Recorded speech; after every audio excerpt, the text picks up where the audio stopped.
Hey guys, welcome back to another episode of Nick and Manny's Infinite Podcast. If you're listening to this, you're listening to the edited version because we had a live show where we had a little bit at the beginning. So if you want to listen to all the Twitch stuff, go listen to the Twitch versions because there's some more stuff there. Some extra goodies for all of you. Yeah, exactly. I'm here with my buddy Nick. Hi, Nick. What's up, Manny? How you doing, pal? Oh, you know, it's been snowing since yesterday and I want to die. Still snowing there, huh? Yeah, it's almost April and it's still snowing. In the Southwest.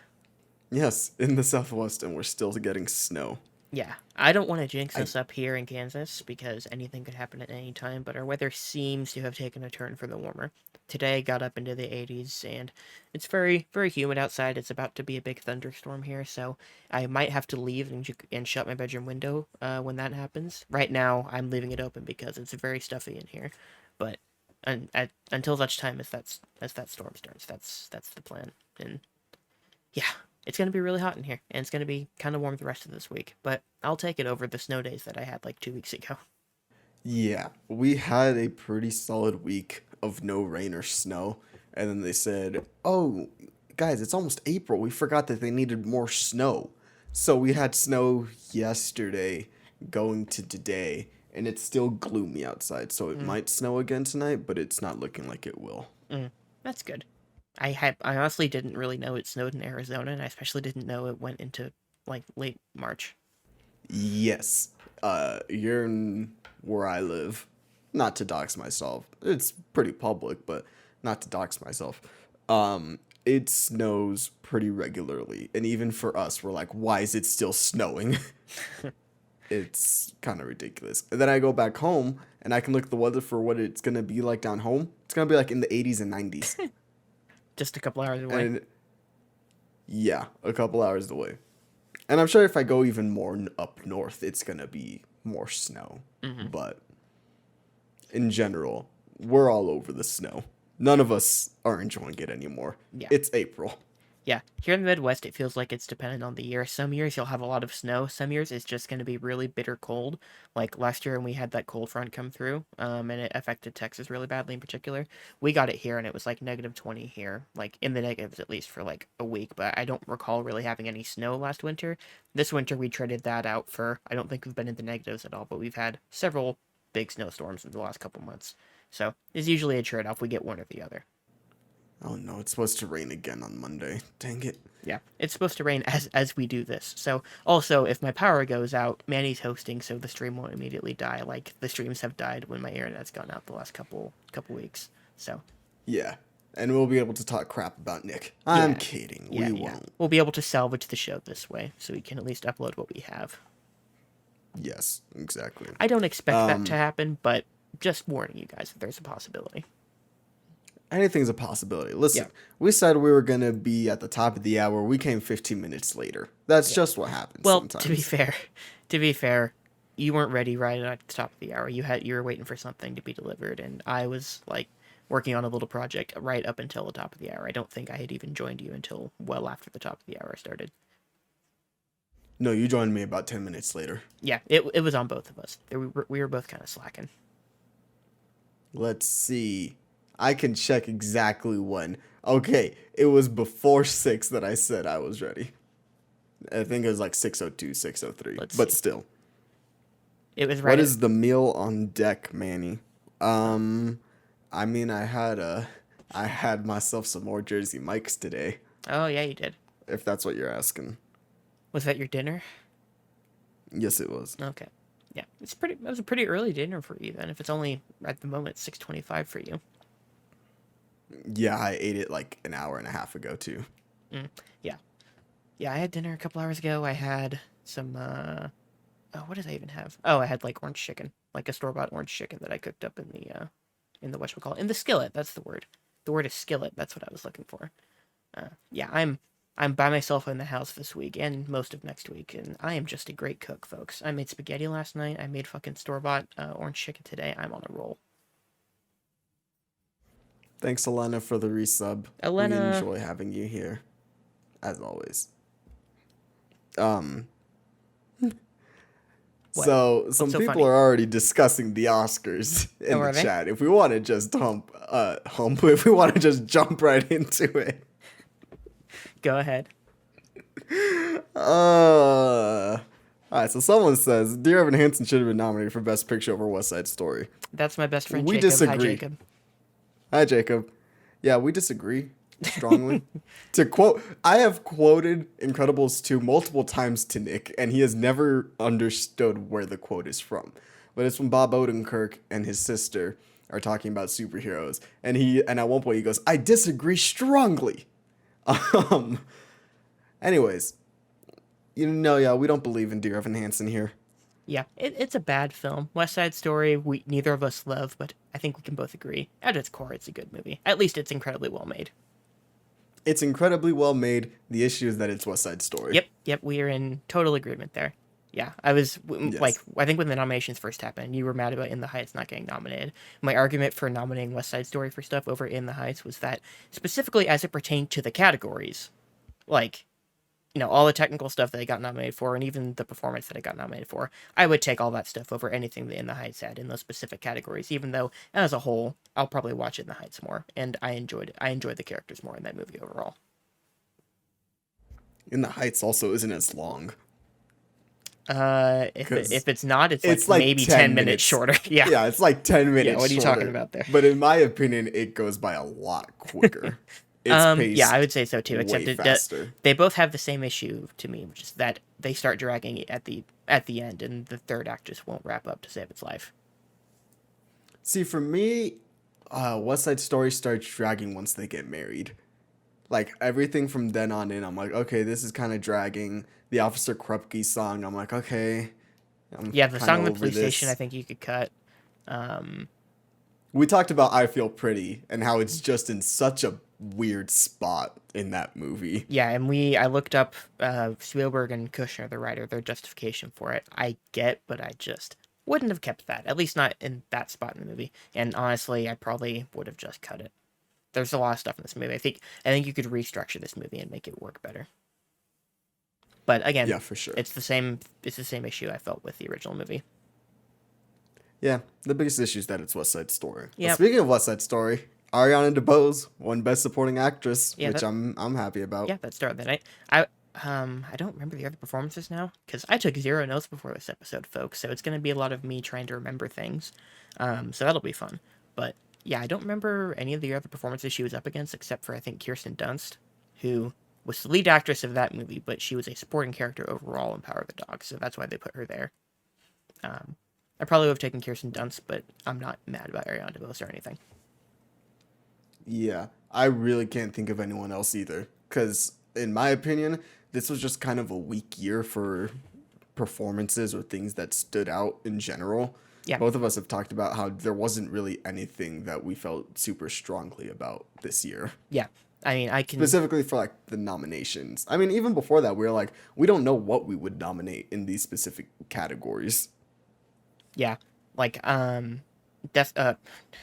Sorry, I just saw a comment from Panda Master that said Death on the Nile. So I almost said Death on the Nile was one of my favorite movies of the year. I meant Drive My Car was one of my favorite movies of the year. That and Licorice Pizza were probably my two faves, but both of those, it's not like I was like cheering for them nonstop like I was for, say, Parasite a couple years ago or anything like that. These are, like, I love these movies, but I don't have that same level of passion for them, at least compared to the other nominees. It's interesting that two of your favorite movies, one is He's gonna leave that hanging there. If you know, you know. You've mentioned your Parasite take on the show before. Elena can. No. I'm not talking about Parasite. I'm talking about Drive My Car and Licorice Pizza. What do you mean?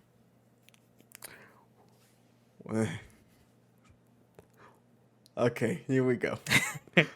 One is made by Japanese filmmakers, and the other one is insulting the Asian culture in general and Asian people. Yes. I see. That was the joke. Yes. I both love and hate Japan is what he's getting at here. Yes, exactly. Yeah, it's just as simple as that. There are no additional factors to that. Jay in the chat says #Asians. That's a I have not seen Licorice Pizza. He has not. I have talked to Nick about this, how every time that there's a showing for me to go watch it, because I do want to see it, something else just comes in the way to where I can't actually watch it. Yeah. And so I still haven't seen the movie. At this point, you'll just see it on VOD.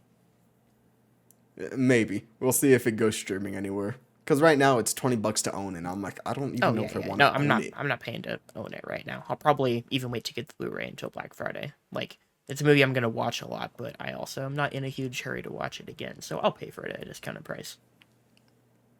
Yeah.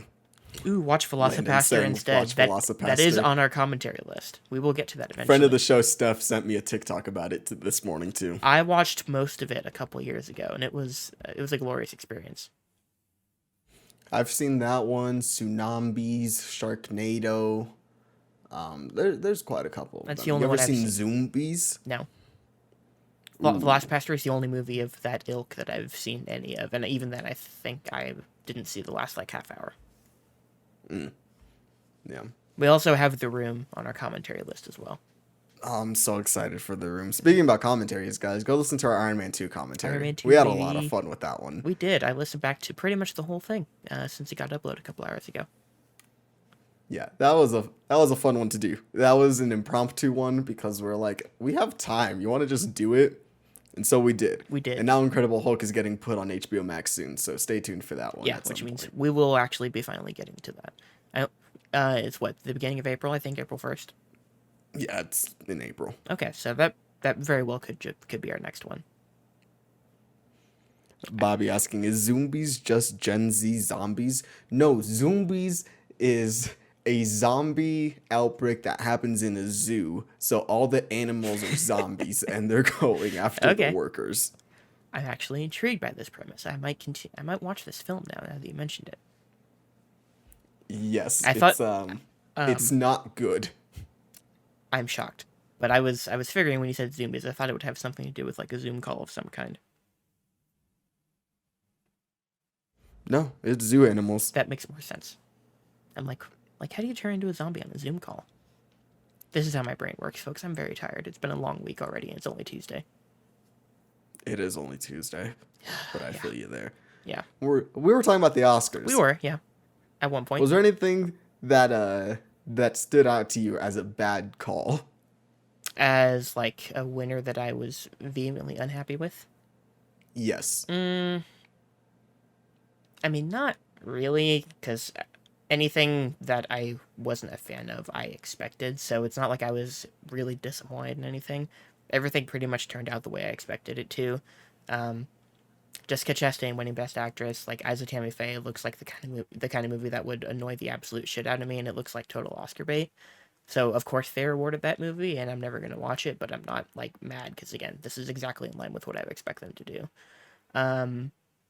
I don't know every winner. I had to leave the show like halfway through, and everything else that happened the rest of the night I just read about on Twitter. Coda's not like my favorite movie. I like Coda a lot. I wouldn't have given it Best Picture. I'm not mad about it like other people are. I was just kind of, that's how the wind was blowing. The last couple weeks, it's turned well into Coda's favor. So again, didn't surprise me. I wasn't mad about it, and that's pretty much what I feel about the entire ceremony. The stuff that made me mad was the way they handled the technical awards that they aired or that they gave out before the show. I almost feel like it would have been better if they just didn't air them during the show, but instead they aired the sloppiest, cut together, jumbled up, like 30-second versions of them, and that almost seemed more insulting than either doing them normally or not doing them all, because both of those alternatives seem better than the way that they actually executed in the show. Yeah, I have a lot of the same opinions. I'm like, nothing really was a standout for me in general to where I'm like, yeah, that was wrong. Actually, no. Encanto winning over Mitchell vs. the Machines was the only one that I had, quote-unquote, an issue with, even though I do like Encanto a lot. I just thought Mitchell's was the better movie. And, Disney has won 9 out of the last 10 animated awards. Yeah. I think the only one they didn't win was Spider-Verse. I'm pretty sure. Yeah, and that was Yeah. one that I expected to go that way, and I have fairly similar feelings in terms of overall opinion on those two movies. So again, it wasn't like I was mad about Encanto winning, or that I would have been mad about Mitchell's versus the Machines winning. No, there was nothing that I was mad about in general. A lot of the things that I thought would have happened were going to happen. Yeah. Dune sweeping up technical, I felt like that was a given. Hmm. I knew that it wasn't going to get like director or best picture. I kind of just felt that. But that taking all the technicals, that made sense in my opinion.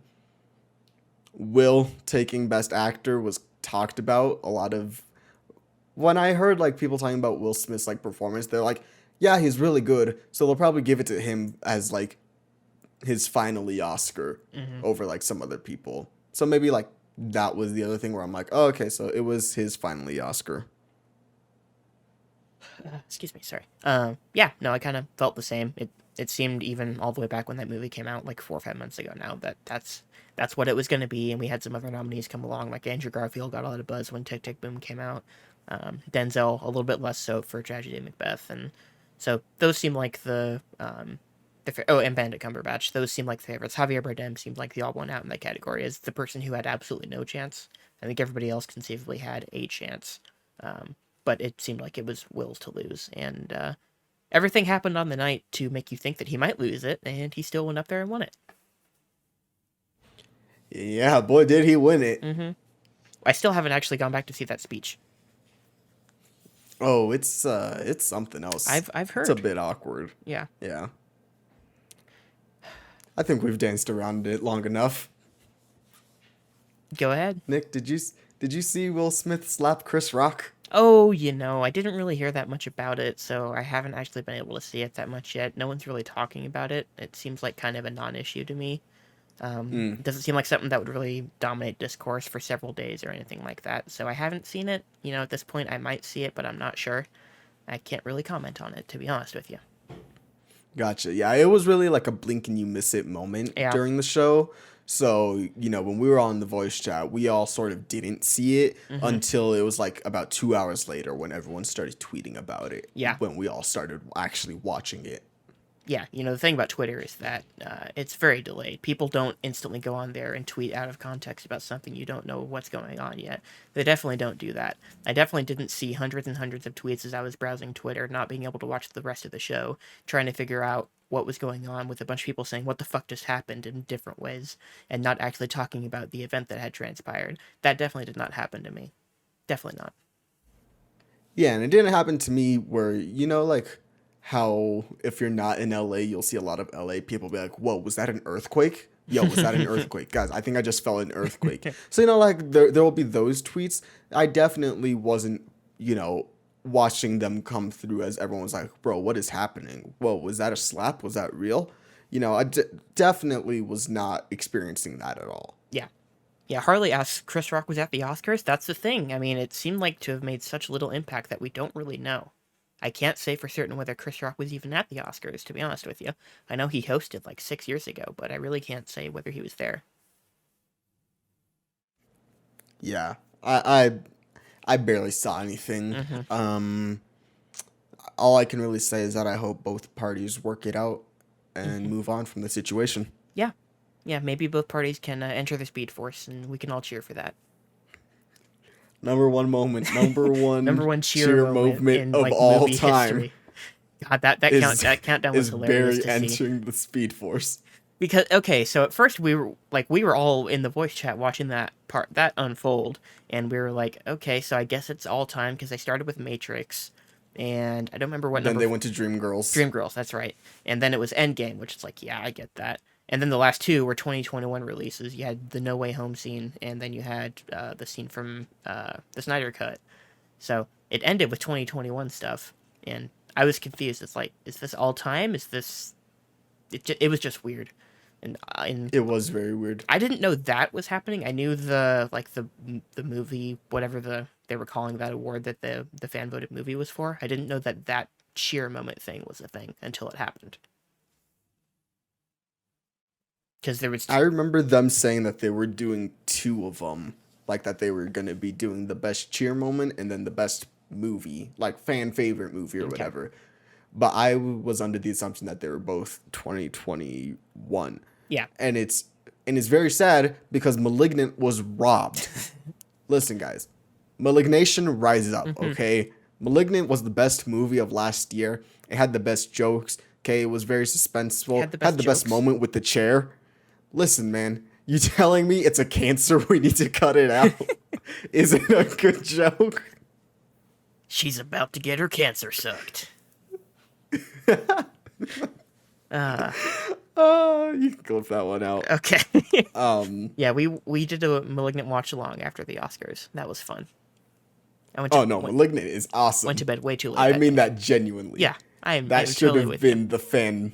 That should have been the fan favorite moment of the year. We Was need the more chair good being schlock. thrown? We don't have enough good schlock like that. We need more. I agree. See, because is the movie good? Eh. But is it a lot of fun to watch and just have a good time? Yes. Yes, and And I honestly, think that's what you need sometimes. if a movie accomplishes what it's going for, you can say it's good, even if it's not. If you're grading something totally objectively, you can say this is not good. But if it succeeds in what it's going for, and you feel like that you are clear in what its intent is and that it's succeeding in that, to me, that's a good movie. Yeah, and I think Malignant was that. So hopefully they get that sequel. I want to see some more of Gabriel coming back. Yeah. I mean, I forgot how much the end was actually sequel setup, or that they at least left it very open-ended. They're pretty They much in did, no yeah. uncertain terms were like, Gabriel's going to come back one day, and she'll be ready.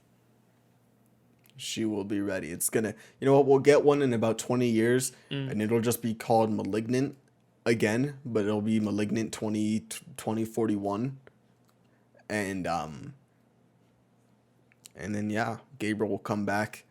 It'll be like a whole thing of like, guys, we brought the cast back for Malignant 2041 because we can't have an actual second title. It has to be the same title as the original. Yeah. Requels, everybody. What's actually going to happen is that in a couple of years, James Wan is going to direct the sequel, the second Malignant movie, and then there will be a third one that he's not involved in. That's what's going to happen. That's what always happens with James Wan stuff.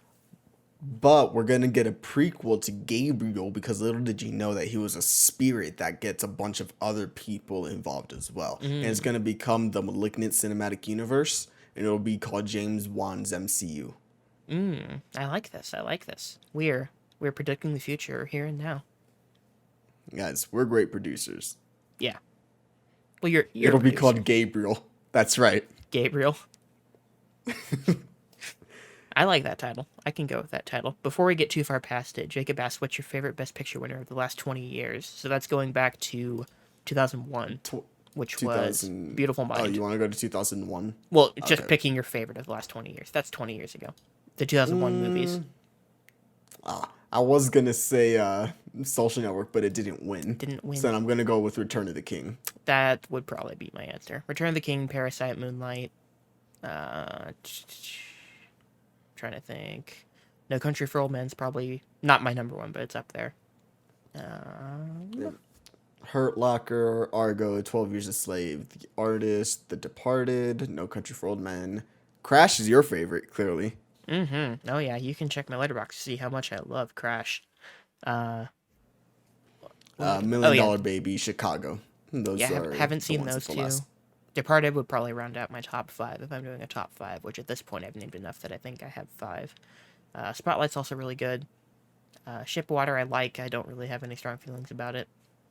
Nomadland's okay. And I think that's everything I've seen. I haven't seen The Artist. Argo's good. 12 Years a Slave is good. I like The King's Speech a lot. It's not better than Social Network, but I do actually like King's Speech a lot. Did you say Shipwater? Huh? You said... Did I hear you say Shipwater? Did I just speak that fast? Yeah, The Shape of Water. There we go. The Shape of Water. I'm like, sorry, I talk what? fast sometimes. I heard Shipwater. Yeah, we've heard you say Shape some of mild Water, things. the 2017 The film Shape directed by of Guillermo del Water. Toro. Am I clear? Guillermo, yes. Yes. I think that's all the nominees in the last 20 years that we've mentioned. It is. Coda, Okay. Nomadland, Parasite, yeah, Coda. Green Book, Shape of Water, Moonlight, Spotlight, Birdman, 12 Years a Slave, Argo, The Artist, King's Speech, The Hurt Locker, Slumdog, No Country for Old Men, The Departed, Crash, Million Dollar Baby, Return of the King, Chicago, Beautiful Mind. Okay, so yes, we named them all. I've Yes. seen. I think there's probably 7 or 8 of those that I haven't seen. Yeah. I think we thoroughly But, answered that question. I think we did too. All in all, the Oscars didn't really do anything that exciting this year. No, they were a bad show like they always are. I feel like I don't know if it's like people watched it when they were kids, but I feel like everyone has these memories of the Oscars being a good show, but I am 99% sure it's never actually been a good show. It's not like it suddenly got bad at a certain point. I think it's just always been like this. I can't really speak to it because the only shows I've seen in full have been in the last 5 years, but it really doesn't feel like it's been a good show before. Yeah, I don't really know because I've missed most of the Oscars in Yeah, general, and I'll just see like who won. So it just kind of I've seen, yeah, it just kind of feels like that, the Academy still has a lot of people that have been in there for a long time. They are the way they are. The show's just kind of been like this for a long time. It like I've never like I'm not going to go back and watch those old shows. I don't even know if you can, but it would not surprise me if it's just been this bad for as long as we can remember. And it's not really going to yeah, get better because now it seems like they're more desperate than ever. I mean, it's apparent that they're more desperate than ever because last year's ratings were especially low, but you can tell how desperate they are to throw stuff at the wall and hope something sticks. And the only stuff that sticks is when there is unscripted violence that happens on stage. yeah, that is very true. And Richard, sorry guys, Good one. it was gonna happen. It was gonna happen. Richard says it's also weird thing where people don't like the Oscars for a variety of different reasons. Yeah, it's not like there's one reason why people don't like the Oscars. Yeah, they It's didn't they a didn't bunch of suddenly get stuff. political. There's always been political stuff happening at the Oscars from one side or another. You had Michael Moore protesting the Iraq War in the 2000s. You had Marlon Brando protesting, not accepting his award for Godfather and having a Native American go on there and protest the treatment of Native Americans in Hollywood. That was 50 years ago. Like this stuff has always been happening at the Oscars. I feel like society as a whole is more focused on that stuff now, so that gets more coverage, and just the way the internet is. Yeah, it's all the woke media. Mm-hmm. But I mean, in general, that's kind of our Oscars talk. We didn't really have much to say about it other Yeah. than it happened. Nothing too egregious really happened. Most of the picks were just fine, Mm-hmm. or the expected ones. So it wasn't really like anything big happened. Yeah, I'm trying to think of anything notable that I forgot, and I mean, yeah, that's really it. Yeah, I I missed like the can't think second of half of the anything. show, so I didn't see the in memoriam. I didn't see the Godfather fan cam or whatever happened with that. I didn't see that. Um, I'm trying to think of all the other stuff I heard about that happened on the show. I didn't see Jamie Lee Curtis with a dog. I didn't see Kevin Costner's weird speech. I missed all that stuff. Yeah, and I saw all of it. So Sorry to hear that. yeah, it was, I mean, it was just another show like every other year. Pretty Mm-hmm. much is the way that I would say it. Yeah. But guys, yeah, that's our Oscars talk. We don't really have much to say, but we do have a lot to say about Xbox Game Pass, guys. For Here we $15 go. a month, you can play hundreds of AAA games right on your console. Okay, you can play it on your Xbox, you can play it on your PC. You get access to mobile gaming. Okay, for $15 a month, you're getting access to day one games like Halo Infinite, Forza Horizon 5, Starfield that is still slated to come out this year, guys. Xbox Game Pass truly is the best deal in gaming currently. So make sure you guys go to xbox.com/game-pass to sign up today for Xbox Game Pass. $15 a month, guys. It's the best deal in gaming. But Sony's not the only. Sony's coming out to play. Mm. Did you happen to see the news today about Sony's version of Game Pass? I saw that. Codename PlayStation Spartacus. Yes, I saw that they were doing it. I have literally no idea any of the details. Okay, let me bring these up for you. So Here we go. essentially what they're doing is that they're rolling in their current PlayStation Plus service and their PlayStation Now service to be one main thing. They're streamlining a lot of it. Okay. So, pretty much, if you're currently paying the $10 a month for PlayStation Plus, which gets you access to cloud games. It gets you access to playing online, which I hate that you have to pay $10 a month to get cloud saves. It's really Hmm. stupid. But you can do that, and that won't change at all. You'll just be rolled into that new program. The same thing that happened with HBO Max. If you had HBO Go, then, or HBO Now, whichever one it was. Yeah. They just told you to roll you in. So that gets you access to playing cloud games, or getting your cloud saves, getting to play online, and getting the games for the month. That is all staying the same. PlayStation Plus Extra, which is $15 a month, now gets you up to 400 games playable on PS4 and PS5. So, hey, more games. And the final tier, which is PlayStation Plus Premium, gives you 340 games between PlayStation 3, PlayStation 2, the original PlayStation, and PSP. So, and that is $18 a month. So they're doing 3 tiers. $15 tier is kind of what Game Pass is, but the important thing to recognize is that their PlayStation Plus tiers will not have day one exclusives. Mm. They did say that they will be adding games as they go along. So in a couple months, I believe they said that they'll be adding Spider-Man Miles Morales when that comes in. Marvel Spider-Man. I believe the original Horizon Zero Dawn will be added on there. So they're going to be adding games at a future date, but it really is the lack of day one drops, and also we don't know anything about additional services that they'll be providing. Because we know with Game Pass, we have stuff like Crunchyroll Trial, Spotify, Disney Plus, all those good things. But Sony does not have Microsoft's deep pockets. And that's just a fact that they cannot sustain a model like that. So it makes sense that this is the way it is. I'm just curious how playing the old games is going to work, because in the past they've done streaming, and I believe that's only been for PlayStation 3 games, and it was not great. So I'm going to be very curious to see what the PlayStation 2, the PlayStation, and the PSP games are going to end up playing like on your PlayStation 5 or 4. Yeah, that'd be the most interesting part to me, is because as someone who has, I owned a PS2, but I pretty much didn't play any of the big PS2 games, none of the big exclusives or anything. I've pretty much missed out on PlayStation's entire catalog through their entire history, and I do intend to eventually get a PS5 or a PS4, whichever comes first for me. PS4s are still, for what I want to get out of one right now, they're still pretty pricey. I would like to go back and play the biggest franchises, your God of Wars, your Last of Us, your Uncharted, the new Spider-Man games, everything like that. I would like to go back and play those. But I would also like the opportunity to go back and play those classics on the older consoles, because again, I've missed pretty much all of them. I had a PSP for like 2 months, and again, I didn't play any of the big games on that either. So that whole catalog would be entirely new to someone like me, and I'd be very curious to see how well they play. Because as far as Xbox goes, their Game Pass and just their backwards compatibility in general, if you already own an older game or you buy it on the store, their backwards compatibility is almost flawless. Pretty much, like if you have especially if you have a Series X, like I've had no issues with backwards compatibility whatsoever. You're playing the best versions of these games that pretty much there have ever been. Or you have something like Master Chief Collection, where they take those old games and they just obviously they give them a full remaster treatment and everything like that. And I don't.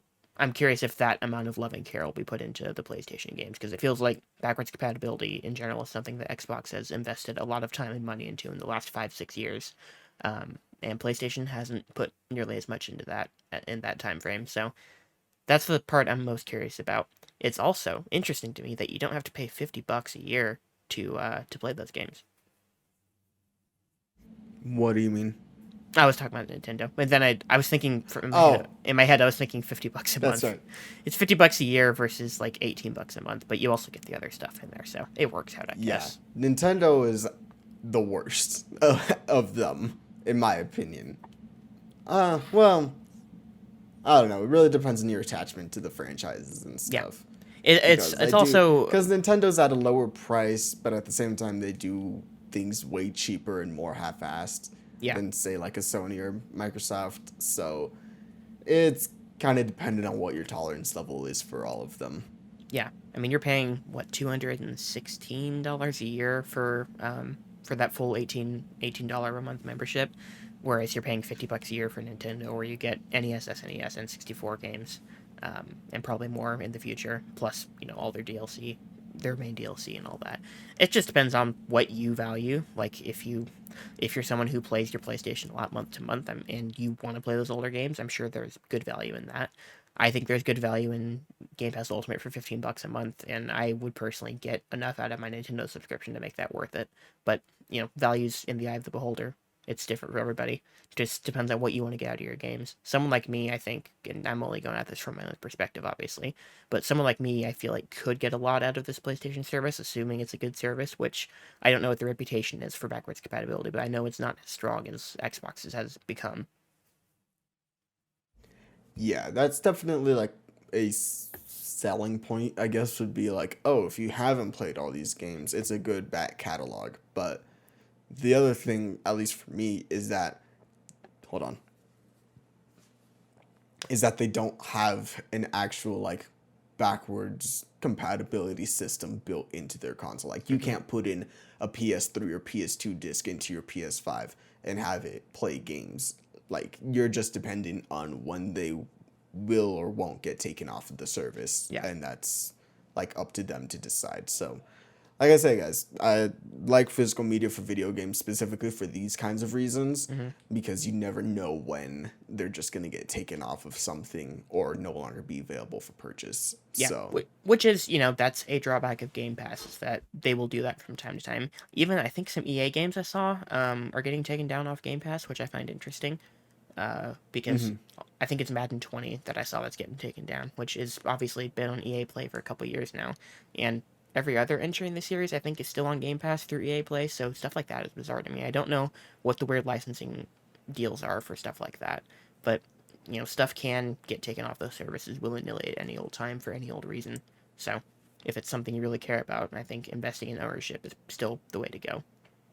Even though Yeah. it's And obviously, if you'll have to go back and buy those older consoles, your PS1, 2, 3, a PSP, and find the games for all those, the biggest games might not be super expensive. It depends on the console. In my own experience of collecting older consoles, but it's still a hefty investment to make. So stuff like this, for convenience's sake, is good as long as they actually keep the stuff on the service. yeah, and I'll be interesting to see if you can buy like those older games, because I don't think you will be able to. Whereas like, and not to play devil's advocate for Xbox, but with Xbox you can buy old Xbox Yeah, and 360 games on your current gen console and you'll have them. So yeah. that's the other thing, is that I don't want to say like I feel more secure with Xbox, but I know that I can buy those games if I like Hmm. them from the older consoles and just have them there. Yeah. Whereas with PlayStation, because they haven't had a strong backwards compatibility mechanic in the past, I'm just gonna be watching to see if they'll add those games to the store. Yeah. And Game Pass is good for almost being like a demo service. I know Red Dead 2 and I think GTA 5 had been on Game Pass at one point or another. They weren't on there forever, but you could use that almost as, a demo, a testing ground to actually go and buy those games afterward. That's something it's good for. And hopefully, with PlayStation, you get the opportunity to go buy that stuff, because to me, it would make no sense to not have that stuff available for purchase, especially if it's PlayStation's digital store where they get 100% of that profit. There's no reason not to do that, except they'll probably find a way not to do that. They will. They'll say like, "Oh, the hardware was different in those consoles, so we can't make them compatible with these ones." Because that's what they said about PlayStation 4 and specifically PlayStation 3 architecture, which, from what I hear, is actually true. That PlayStation 3 architecture was just so needlessly Mm-hmm. complex that it's not compatible with anything. Yeah, So you that's all have I've to heard. play like the digital versions. But in general, I will be looking forward to seeing what people will think about it. I don't use my PlayStation enough to justify it from everything that I've seen or heard and the games catalog there. But I hope people that do really enjoy it, and they'll be just as passionate as we are about Xbox Game Pass, $15 a month. Thank you, Phil. Before we move on from that, so the $18 plan with the older games, does that also include everything from the previous plans within it? Yes. Okay. So So, as you move up, the tiers are included. Same okay, way of something like a Kickstarter or a GoFundMe or a Patreon is the okay, same yeah. way. Like you get more money, you keep all those old perks, but you get new ones as well. Yeah, because I was gonna say, you mentioned, I think, this morning that you didn't like the pricing for it. In theory, as I'm hearing this from you, it really doesn't sound that bad if you, assuming they actually put the work into the service and they give you, that wide variety, that huge catalog that they have, they give you a good portion of that, which again is an assumption that we're making. It again, I think it would be stupid not to do that because then you're losing goodwill with people. But they could fumble that, and there's a very good chance that that happens. So I don't know. In theory, this doesn't sound terrible from a pricing standpoint to me, but that's with the assumption that they actually create a good catalog on there, and they will eventually give you value in the sense of some, maybe not all of their exclusives, but a lot of their exclusives on day one. Oh, they will never do that. They can't Yeah, afford it. yeah. They will never Xbox be can able afford to do that. it. They can take a loss up front to make their service more worthwhile in the long run. That's their goal. Yes, they And can. that's the general goal of like any streaming service and any streaming model. Any service in general. Yeah. That's what it is. Your insurance, your whatever you have, it's all part of that stuff to keep Yeah. you in the system. It's an investment. Speaking of investments, guys, we need to talk about Zelda. Do we? Can you believe that the game was announced 3 years ago and still has not come out? I can. Because I sure can. I I never can. expected this game to come out this year. Everyone was like, oh yeah, it'll come out next year. I'm like, are you crazy? I don't know why, but I always just felt like there was no way Breath of the Wild 2 was coming out this year. And this isn't me hating Zelda, because I hope that, like, I want you guys to play the game and enjoy it. I just knew it's not coming this year. The same way that I am starting to think that God of War is not going to come this year. Like, there are just some of these things where I'm like, this has been in development for a long enough time that we should be seeing more of it, and we aren't. So, and Bobby says it. He says, this is part This for is part for Zelda. Zelda. Yep, absolutely. It was the same thing with the first Breath of the Wild, but I personally think, and I'm not the biggest expert on the development history of that game, but I think the fact that they realized they could launch it with the Switch was a big reason, a big factor in why it didn't release even as far as like a year and a half closer than it did. I think that had a lot to do with that. They decided to make it work more for the Switch than the Wii U, and that took a lot of development time. That was my guess as to what happened there. With this game, I mean, it seems. I mean, obviously, Breath of the Wild, the first one is expansive. And this is going to be even more expansive than that. Obviously, there's a lot to put into this game. It seems weird to me because I would assume they're reusing a shit ton of assets. I don't know why you wouldn't, because you've created that world. You have the same character models. You'll have a lot of the same assets in theory. So that's the part that's weird to me as to why it's taken. It's going to be 6 years if it comes out in the spring. That's the weird thing to me into how it's taken that long. It's taken almost the whole console generation. Um, but again, it's not like I didn't expect it to eventually get delayed. I think we talked about this morning, but I think as soon as I saw that those Pokemon games had been announced for November, I knew I should have known at that point that Breath of the Wild wasn't making it, because 2022, I had always figured it was going to be the holiday title, because Nintendo always has at least one, usually just one, big holiday title that comes out around November. And usually it's either a Pokemon game. They had Hyrule Warriors a couple years ago because COVID year, and that was the biggest one that they could get out on time. But you had Smash Ultimate one year. You'll have Pokemon games, stuff like that. So I thought Breath of the Wild would be that for this year, but once Pokemon was announced, I realized that's probably not going to happen. And which something else you and I agreed on was that if you get just a year as a timetable for a game, that doesn't sound very confident. And there's a very good chance it doesn't make that year, because it's a publisher is telling it maybe at some point in this 12-month range. So yeah, again, I didn't have a ton of confidence in it, but I still thought that it could conceivably be that this year, for their June Direct that happens around E3 time every year, that they would give you a full gameplay unveil, you'd get the title of the game, then they'd say coming in the fall. I still thought there was a chance of that happening, and it didn't, and that's okay. As the great Shigeru Miyamoto once said, a delayed game is eventually good, and I'm sure this game will be good. Listen here, fuckers. Miyamoto never said that quote. Uh, Apparently, Miyamoto never said the quote, and I people know. just thought that he did. So I know you know, but I'm just letting I people just know. wanted to rile him Miyamoto up, never folks. said the quote. Yes, because I hate when people use that quote Yeah. because it's such an obvious thing. And now that Miyamoto didn't even say it, you don't have any validity. I mean, you still have validity. Delayed games, I'd rather have a delayed game Yeah. than one that's rushed out No, early. I'm But glad it's still, being delayed in the sense that it will be better than it would have been if it released 6 months sooner. I'm happy in that sense. In the short term, in the interim, I'm annoyed that I have to wait even longer for this game that I've waited ultimately 6 years for. That's the annoying part, is that I've waited so long. And even since the unveil, like, it's almost 3 years since that first unveil, and we still haven't seen gameplay, really. That's yep, annoying. yeah. But yeah, we I have talked full about this faith in it morning. being good when it comes out. But in the interim, it's annoying. Same as those Halo Infinite delays that kill me every time. Like, it's just, if it's something you care about, you want it right now, and if you don't get it right now, you're going to be a bit annoyed, even though you know it's for the best. Halo Infinite, Cyberpunk, Dying Light, Lego Star Wars. Like, all these games were delayed pretty massively. Hmm. So, it it's what I've come to get used to at this point. I mean, I know it's fixed now, but that's not inherently Proved. true. Um, proved. It, yes and no, because it was delayed multiple times, but it was still put out too early. Hmm. So it's delaying a game until it's complete, is what I would say. Because you can delay a game and it can still be bad. But Yeah. if you actually take the time to iron out everything, then it would be better. Because, I mean, we look at Cyberpunk now, Hmm. and it's not perfect, but it's way better. It It's a looks, lot more stable. yeah, it's a lot more stable. I think it's 60 FPS now compared to the 30 that it was, which would drop below 30 fairly frequently, even on my Series X when I played it in December of 2020.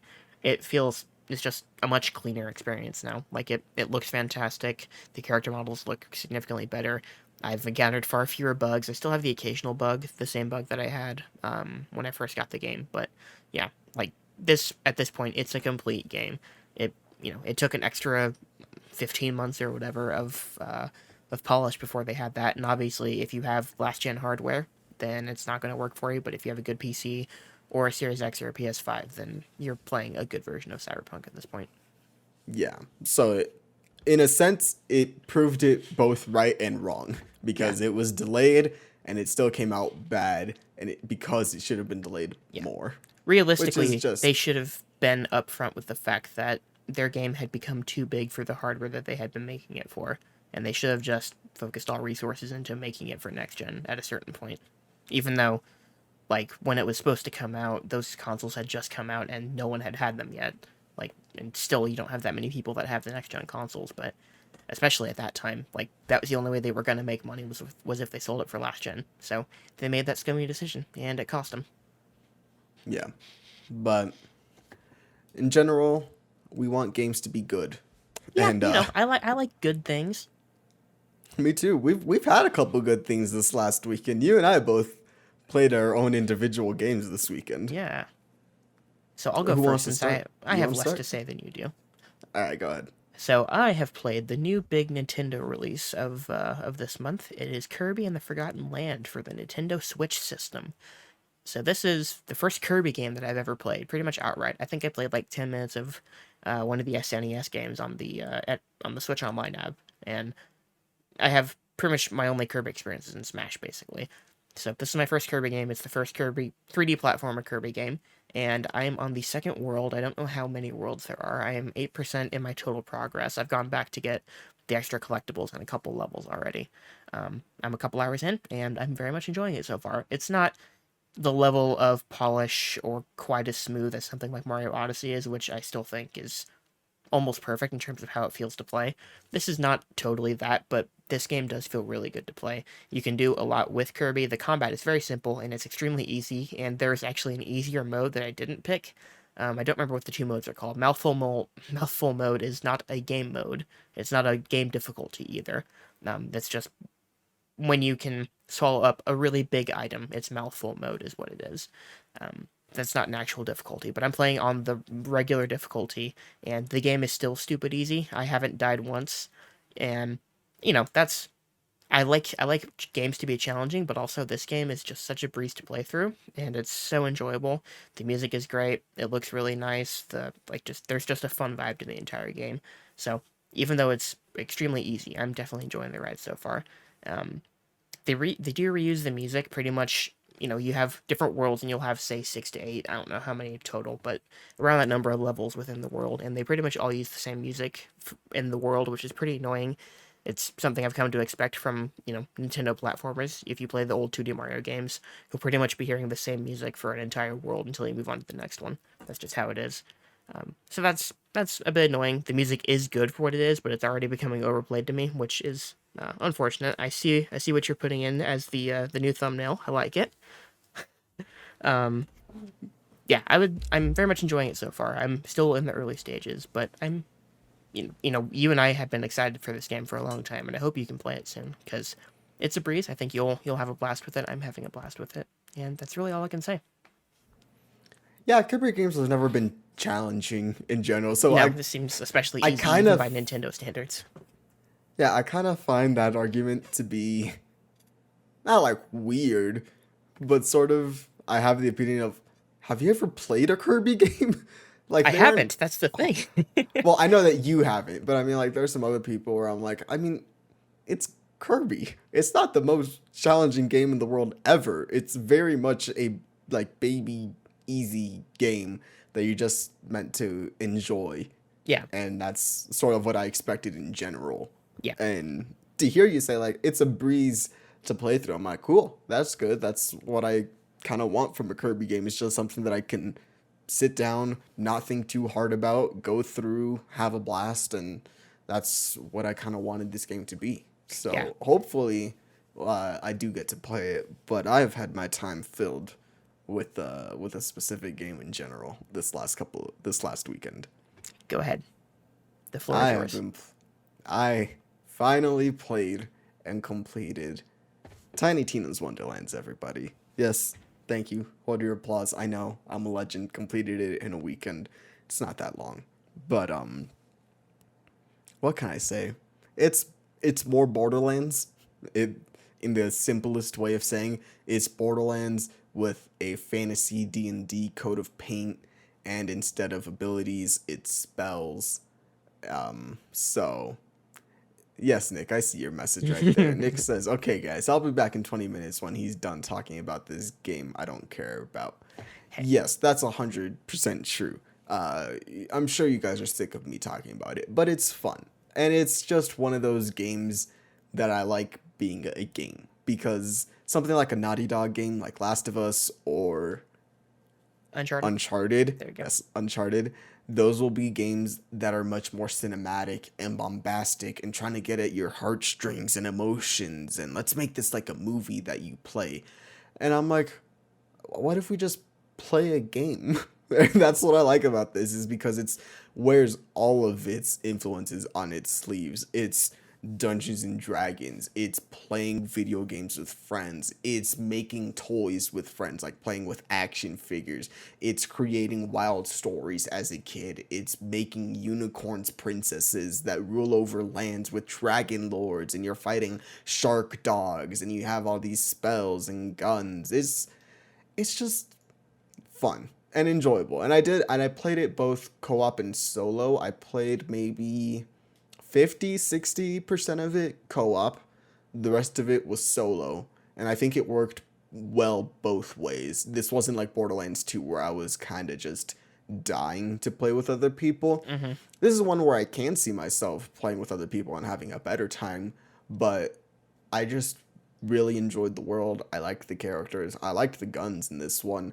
I felt like I didn't get as much loot as in 3, which some people thought was a good thing because you were getting loot like crazy in 3 and you were constantly switching out weapons. For about the first half, I didn't really feel like I had good stuff. But then at a certain point, I started getting weapons that I was like, okay, this feels a lot better for what I'm trying to do. I think the classes are well built. I played a spell shot with a multi-class of like a Graveborn. So my main ability was that I was able to use 2 spells instead of 1. And then I had a little creature that would suck people's blood and give it to me because I was like a necromancer, essentially. Like I was Okay. a spell dealer and I was also a necromancer. So it was both of those. But in general, It's fun. Harley, I did play the pre-sequel. The only one that I haven't played is Borderlands 1. I've played first hour of Borderlands 1, but pre-sequel I've put time into. Borderlands 2 I've put time into, and 3 I put a lot of time into. It's definitely closer to like, I mean, the easiest way to say it is that it's Assault on Dragon Keep, which is a Borderlands 2 DLC, but as a full-length game. But in general, I think Tiny Tina's better here than she was in 3. I think she length is about 8 to 10 hours for the main campaign, I think. Maybe like 12 to 15. I don't have a number to like see how long I played it, but I know that I did 70-30 main campaign to side quests. So, given that it took me all weekend, I probably put maybe like 20, 24, maybe to 30 hours into it. But you can get through it in about, I would say, 12 to 15, and you won't have an issue at all. I think the scaling works a lot better here. There's no true Vault Hunter mode, so you don't have to go through the campaign again because everything just scales to your level properly, and it's way more balanced, I think, than other games. But in general, Wonderlands is good. I enjoyed it. I think it's the second best Borderlands game behind 2. Mm-hmm. So I think it goes 2, this one, pre-sequel 3-1 is probably what pre-sequel 1-3. 3-1. I like 3's gunplay and mechanics better than 1, from what I've played. Yeah, 2 is the only one that I've sunk any time into. I did a playthrough of 2 with 1, 2, or 3 friends. They kind of swapped in and out, but I played through it once. I enjoyed it. I played like a half hour of 3 with that same group of friends, and we've never come back to it. Just not totally my thing. I enjoyed the gameplay, but it was the kind of thing that I played once, I got my fill, and I think I'm just kind of moved on from the series after that. Yeah, it's one of those things of if you don't like Borderlands, this isn't going to be the thing to win you Yeah. over because it is more Borderlands. And that's Yeah. been a common complaint about the game is that everyone's like, yeah, it's still Borderlands. I wish that they would do something a little bit more or innovate on it just a little bit more. But for me, this felt way more like 2 than 3. And I think 3 was a little bit of a misstep, specifically the story was not there. This one, I'm happy to report, I liked the story a lot in general. I think the villain, who's voiced by Will Arnett, is pretty good. I like by the end of it, they tie everything together in a way I didn't think they were going to. And it left me heartwarmed because by the end of it, I knew where the story took place. And it's one of those things of if you've played Assault on Dragon Keep, the ending of this game will make you happy because it's really cool. I enjoyed it. It's a Borderlands game for people that love Borderlands, and that's really the easiest way to explain it is if you like the loot, if you like the humor, if you like the art style, you like the gunplay, all those things, you're most likely going to like Wonderlands. Yeah, I tuned into a couple of your Twitch streams here and there, and the clips I saw looked like Borderlands as I remembered it, and I said, yeah, I'm going to go back and play Kirby. Or MLB Which The is Show. totally cool. I don't blame anyone for doing that. I just think you have so many of these looter shooter games, like you have like Avengers or you have Destiny, you have The Division, and I feel like this is the best of them. Mhm. Maybe Destiny 2 is better overall, but this one calls to me a lot more. Yeah. So it's one of those things of I don't know if people would consider it the originator. I consider it the originator of the looter shooter genre. And I think it's still the one to do it the best in general. Yeah. But lots of side quests, a lot of side quests. I was surprised by how many there were in this. Like I said, good story, good characters. I like it. I recommend it. I paid the 60 for it, and I know that they have a season pass and the first DLC comes out in a month. So I'll probably pick that up at some point. Okay. I was trying to think of other questions that I had, but I did have actually one thing I was going to ask. So I did see you from time to time in the streams. You would roll the 20-sided die. How did it actually factor into the game? It doesn't, other than Oh. giving you loot. That's So it? Okay, that's actually kind of disappointing. I was hoping that would be not like the core mechanic of the game, but like something that would No. dictate the game here and there. No, so there are these 20-sided die that are littered around the world, and when you go up to them, you can punch them or, like just roll them and stuff, and it'll roll a random number for you, and that'll give you loot. The more Okay. of it you roll, the better your luck becomes, the better loot you get, but it has no bearing on the story. It's not something like a KOTOR or a Dragon Age where you're doing skill checks all this time, or even like a Cyberpunk where you need certain skills or levels to be here to get past areas. It's not like that. Which, so sorry. Good one. Yep, sorry, Harley. I apologize. Mhm. But no, they aren't doing like skill checks or anything like that. It's just using the aesthetic of the D&D game to make it to give you more things to do in an interesting way that makes sense within the context of the world. Okay. But I liked it. Like I said, I know what Borderlands is. I wasn't expecting them to do a huge transformation to where they're gonna have skill checks or abilities, different pathways, endings that you can't get. I was not expecting that at all. So for me, I got what I expected for the most part, and it was good and enjoyable, and I'd recommend it if Borderlands is your thing. If Yeah. not, it's not going to be the thing to win you over. Not even Yeah. close. So another thing I was going to ask, and this is more not necessarily about anything specifically in the game itself, but did you feel a general lack of buzz for this game? Because personally, you were the only person I've really seen talk about this game at all. And usually, if a game is big and getting traction, I'll see it everywhere on Twitter. Like Elden Ring, I'm still seeing Elden Ring everywhere on Twitter from people I follow and people I don't follow. But this game didn't really seem to make a splash, at least not in everything that I saw. Because I remember Borderlands 3 was the same way. Is that Okay. it's not like a niche, but it's not going to be like a Zelda or a Mario or anything like that. It's big, it's got a steady fan base, and those are most likely the people that you'll hear it from. Or reviewers, like something like Paul Tassi, he'll write Forbes articles for it. You'll see a review on IGN or GameSpot or something like that. But other than that, you probably won't hear most people talking about it outside of the specific bubble. Okay. Yeah, it just didn't seem like, again, if a game gets big, and I feel like even with Borderlands 3, I saw more than I did for this game. I know I did have a couple friends that played Borderlands 3, so that was probably why. But I just didn't see much about this game. It seemed like it should have been a bigger release than it was, at least I in mean, theory. Borderlands 3 was also coming off the heels of really 2, but pre-sequel was the last one to come out before then. So Yeah. it had been about, I think, like 7 years since Hmm. Borderlands 2 had come out. So there was a bigger build up to that, and we didn't hear anything about it for years.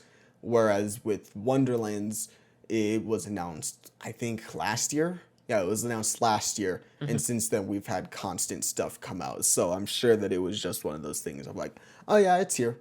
We know that it's here, and it's a smaller game by comparison to something like that. Yes, I know. I'm sure that I'm the only person that you guys have heard talk about it. And I haven't seen many people talk about it either. But Although our friend within Pete, I my think, is friend playing it group, now.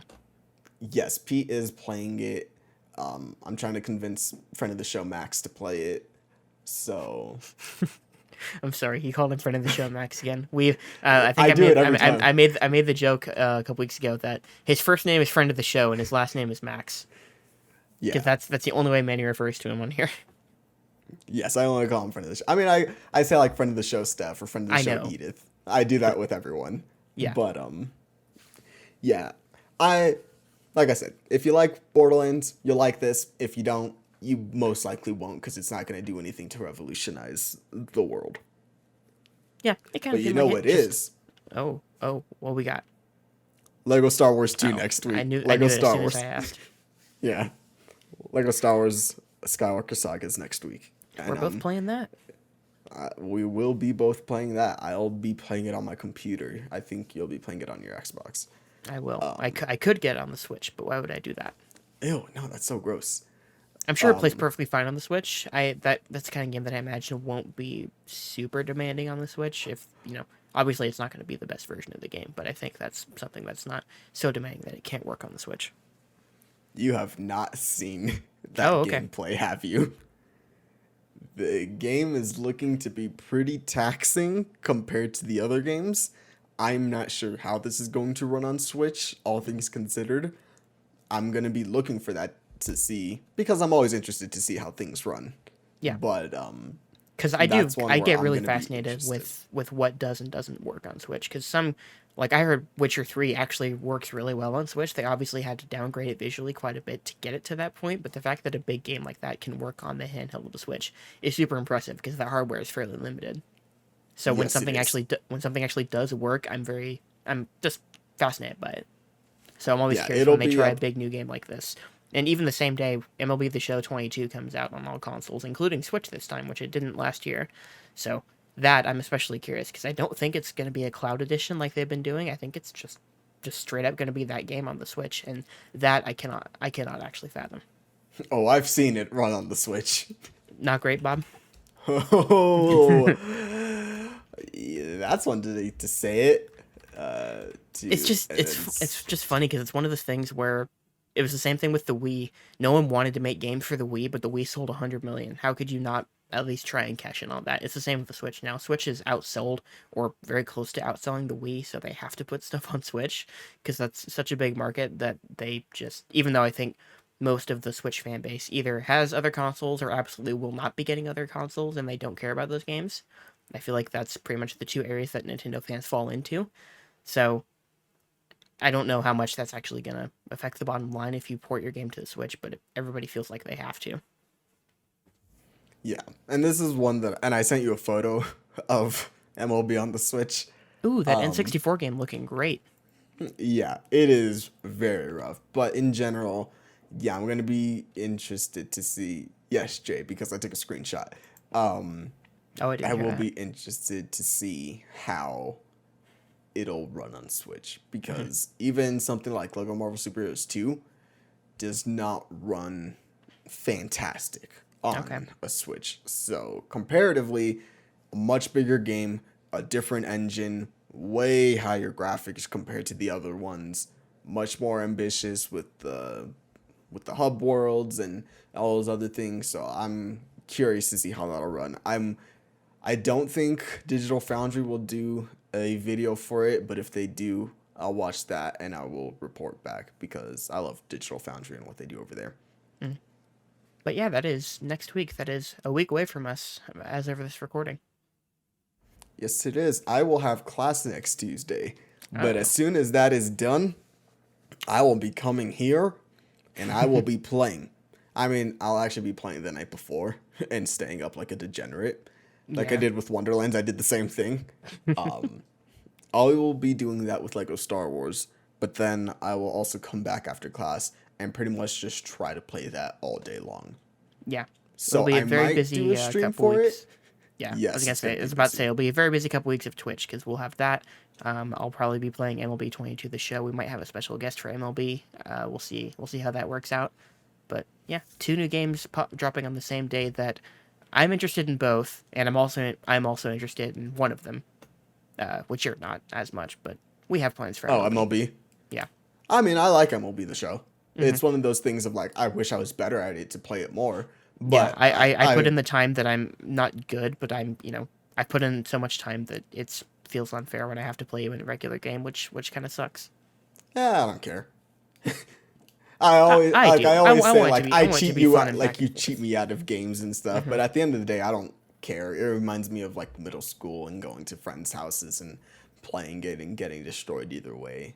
Yeah, Playing that on a you know me. I can't. PS3. If Ooh. I'm losing, I'm not having fun. That's just how I am.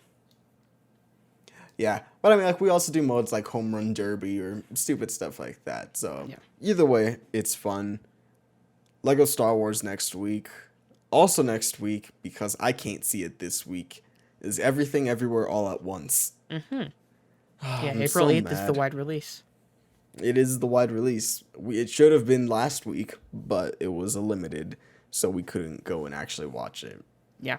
And I did see from I think A24 is the studio. They tweeted yesterday that it's expanding into 8 more cities, and I checked, and it's certainly not either of the cities that we're close to. None of those are in there. So Oh, yeah, really? yeah. So Why would it's you? like it expanded. It's not just New York and LA. It's like Denver and Austin and a couple like a few others. But yeah, wide release April 8th, the same day, excuse me, the same day as Sonic the Hedgehog 2, which will probably be our next commentary, actually. It will be the first Sonic the Hedgehog. We got to get that done at some point. It most likely will be. Yeah. And I'll have to try and find the time to go see those two movies next weekend. I'm not sure if I will have the time to, but I will do my absolute damnedest to at least see everything everywhere all at once, because I know Sonic will be in theaters longer. Yeah, Sonic will. I really want to go see everything, all at once. Everything everywhere. Everywhere, all at once. I know I said it backwards, but yeah. Other than that, is there anything else that we want to talk about? You guys can start sending questions if you have any. We will answer some questions as we always do in these. While the questions come in, I do want to take the time and talk about something that happened over the weekend that was honestly very shocking, and it hit close. Over the weekend, we lost Foo Fighters drummer Taylor Hawkins. We've done a couple episodes talking about Foo Fighters, and it's my favorite band, and hearing that he had passed was something that I wasn't ready to hear. I was genuinely shocked and taken aback by the news, and I just wanted to say a couple words for Taylor. His music really did get me through a lot of hard times in middle school and in high school.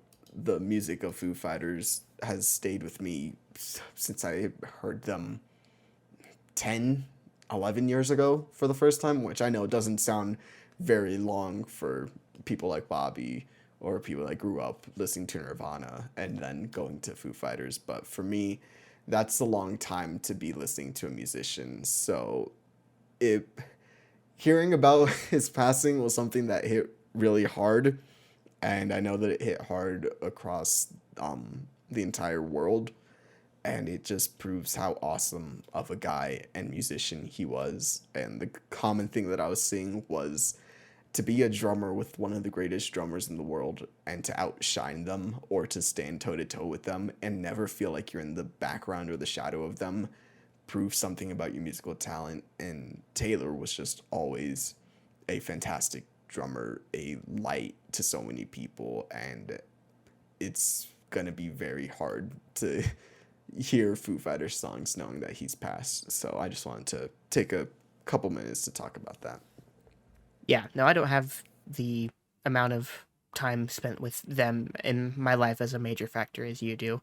I'd heard Foo Fighters here and there. I'd heard the biggest songs throughout my life, but had never really gotten into them until last year, and it was mostly thanks to you that I actually buckled down and went through their whole discography, and ultimately that led to me going to my first concert of any kind ever, which was Foo Fighters last August.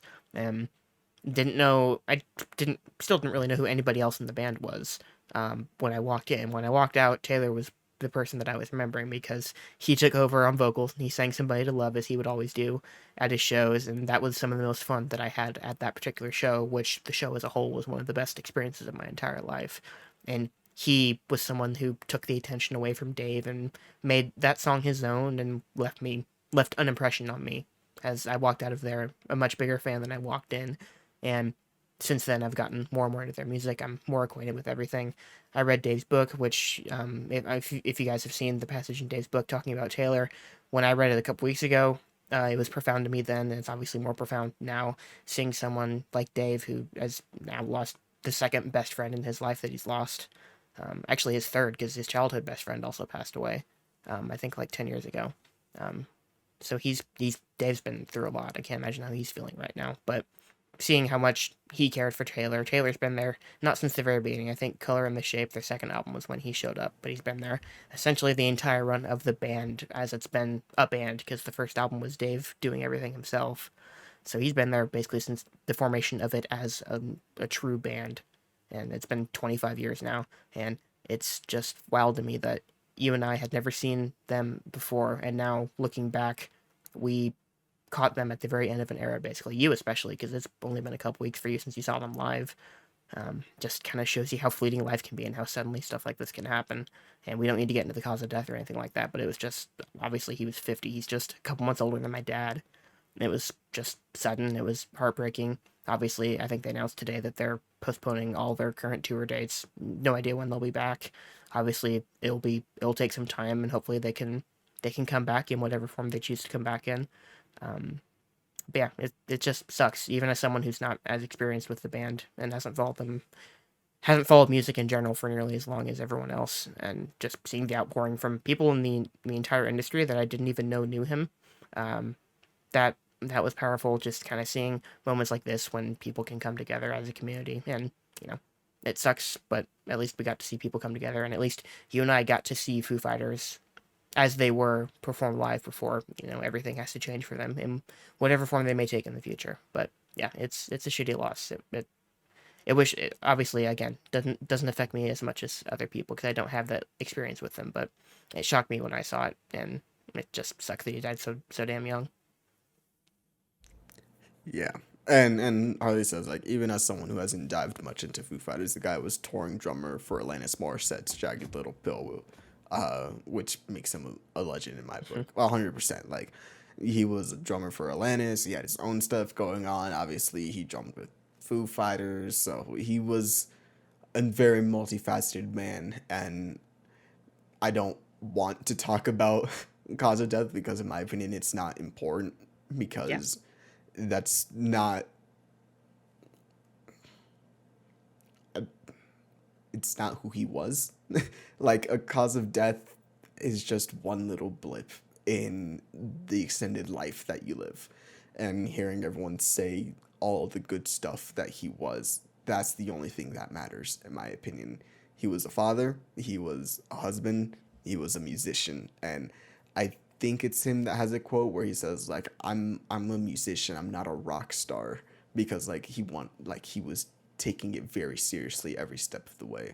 And that's something that you watch something like Back and Forth, their documentary, or you hear him on Howard Stern's show. Like, music was very much a passion for him and something that he always took very seriously. And I don't want to just have people say certain things about him because that's not who he was. That might be things that he's done, but it doesn't matter in the grand scheme of life. It's the impression that he leaves with people.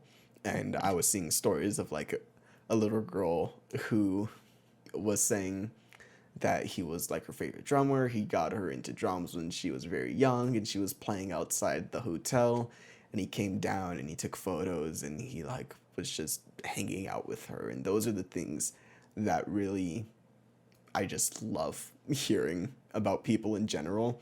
But something about, like, Foo's guys in general, like, Dave will do the same thing, Taylor will do it. Like, these are all stand-up guys, and to lose someone like him in a time like this is just very sad. So that's all I really wanted to say was to rest in peace, Taylor Hawkins.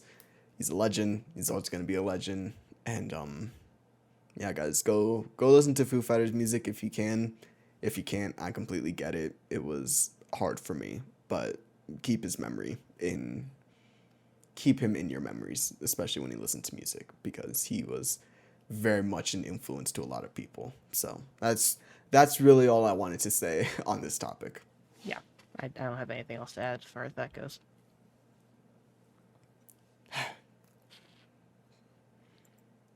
Yeah. Does anyone have any questions or anything that they want to talk about before we head out of here?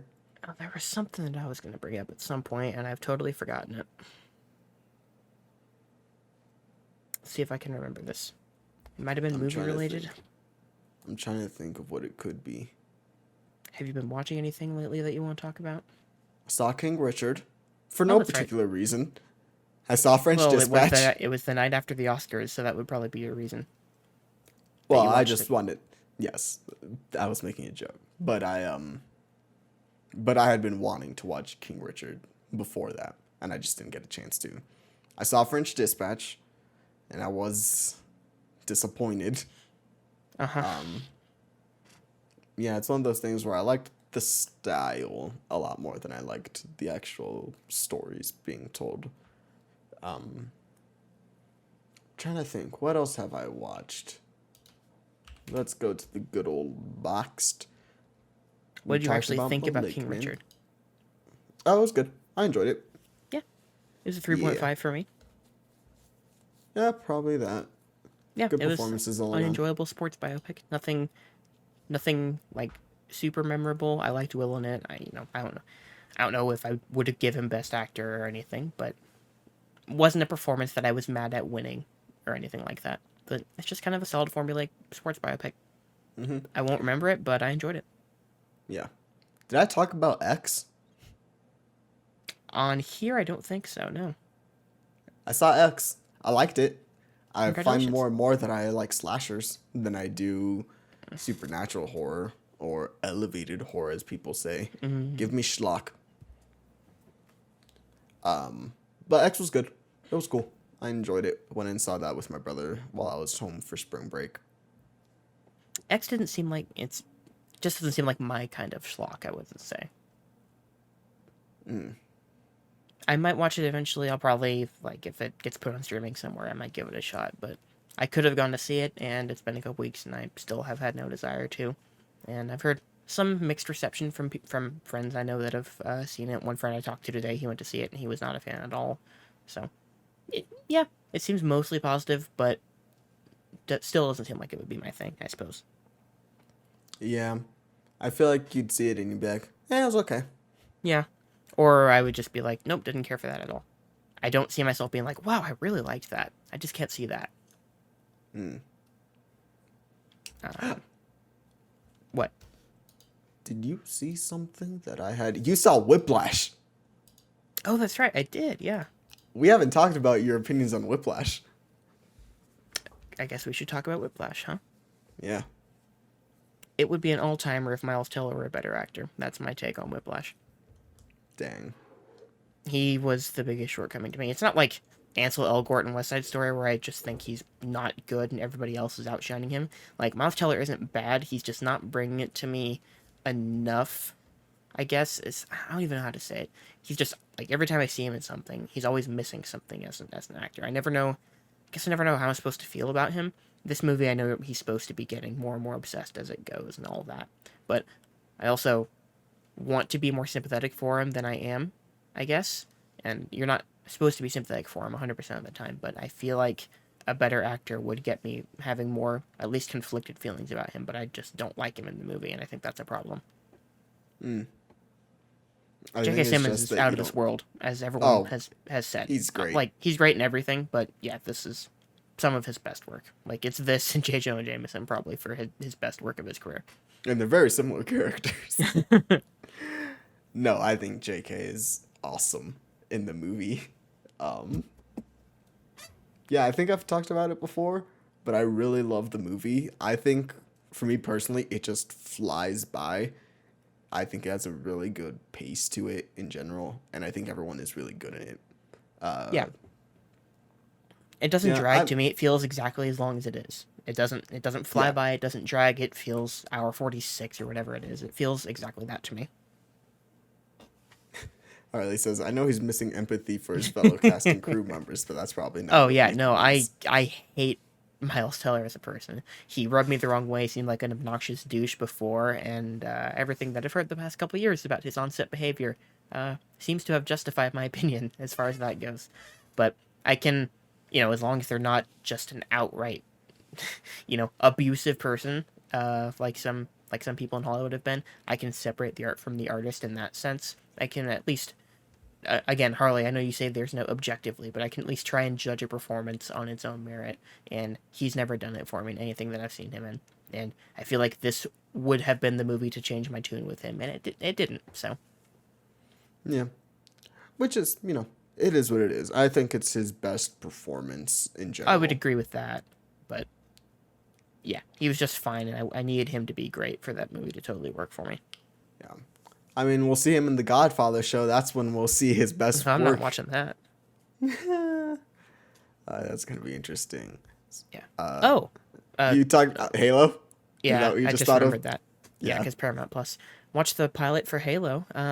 Better than I expected. I've heard it dips immediately in episode 2. I have no idea of the specifics of this. Um, but yeah, I was actually surprised. They really cram a lot of stuff and development into that first episode. It feels like what would happen over the course of a season happened in this one episode. I feel like they should have done more establishing the world, or not just, I say world, obviously it takes place in multiple planets and a lot of it is in space, but like the universe of the show, because it's not the canon of the games. And also, just you should assume that you have people that are consuming Halo media for the first time. Like that's just a good rule of thumb is you should always assume it's someone's first time with something. So you don't have to bog things down with exposition, explaining everything about your world. I think the first Halo game does a good job of feeding you stuff as you go, but still throwing you in as a story. I think that story wise, the first game still works in that regard. This show, it does throw you in, and you get very basic establishment, but you already have like dissension in the UNSC. You already have all this stuff happening. Um, I don't know. I guess I just probably just won't talk about spoilers just to be safe because um, I don't know anybody here that still hasn't seen. Well, I guess you haven't seen the show yet, have you? I have not.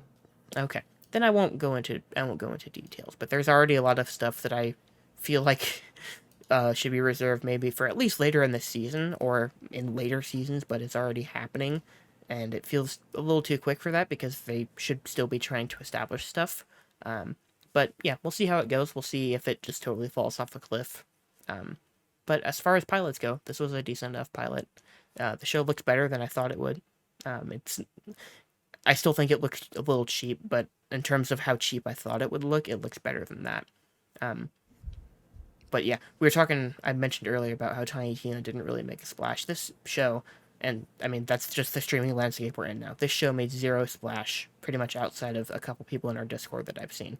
Like I have no idea if like anybody in the general world has actually watched this show or cares about this show. My guess is no, because I don't think that many people care about Paramount Plus, and I don't think really anything they add will make people care about Paramount Plus. People cared about iCarly. Like, calm your Okay, tits. okay, Um, enough for it to be a real viable streaming service? No, no. no. What was I gonna say? All right, so I know that I hated on the show a lot, but this compared to Book of Boba Fett, which one looked better? Um, I don't know. Like honestly, I'm actually I've forgotten a lot of details of this pilot already, which maybe not a great sign. Um, Book of Boba Fett had more egregious green screen moments that I can remember, but also because of that whatever it's called, that set that they The used for, volume. well, yeah, whatever that set is that they It's use called with the the screen. volume. Okay, is that it? I thought there was another name. No, it's But called yeah, the with the volume. screens and everything in the background, I think the backgrounds on Boba Fett look fine because it's the same thing they do in Mando. I think the way they do that, at least the backgrounds look fine. It doesn't look like cheap sets or super duper obvious green screen. It looks okay, but there's still moments where Boba Fett looks really cheap, and I think Halo on the whole looks cheaper than Boba Fett, but it had less moments where it looked bad. But also that's one episode versus, and also the pilot, which is the one they probably spent the most money on, versus a whole season of a show that I saw. Yeah, because I was just Richard curious. says like a bantha. Oh yeah, my favorite turn. I'm gonna make that a soundbite, and I'm gonna make that when someone subscribes to something, and it'll just say like a bantha. Yeah, that's a good But idea. it'll be my version, not the crappy Book of Boba Fett one. Yeah, his version was good. I've got his version. Yes, that was a good version. Yeah, so I'll keep watching it. Like there was this show was announced 9 years ago when the Xbox One was unveiled. I've been waiting for this show. I mean, I've been waiting for a Halo movie or show for my entire life that I've been a fan. So there's no way I was not at least giving this a try. I'll probably get through this season and see how I'm feeling then. But yeah, a decent enough start. I'll see how it goes. I wish I hadn't heard that it fell off a cliff in episode 2 because I'm curious if I would have felt that way regardless. Yeah, so we'll see. But I'll stick with it at least for this season. I know I don't watch TV, and it feels it's funny that this show of all things is the one that I'm actually watching. But again, there was no way I wasn't seeing this show.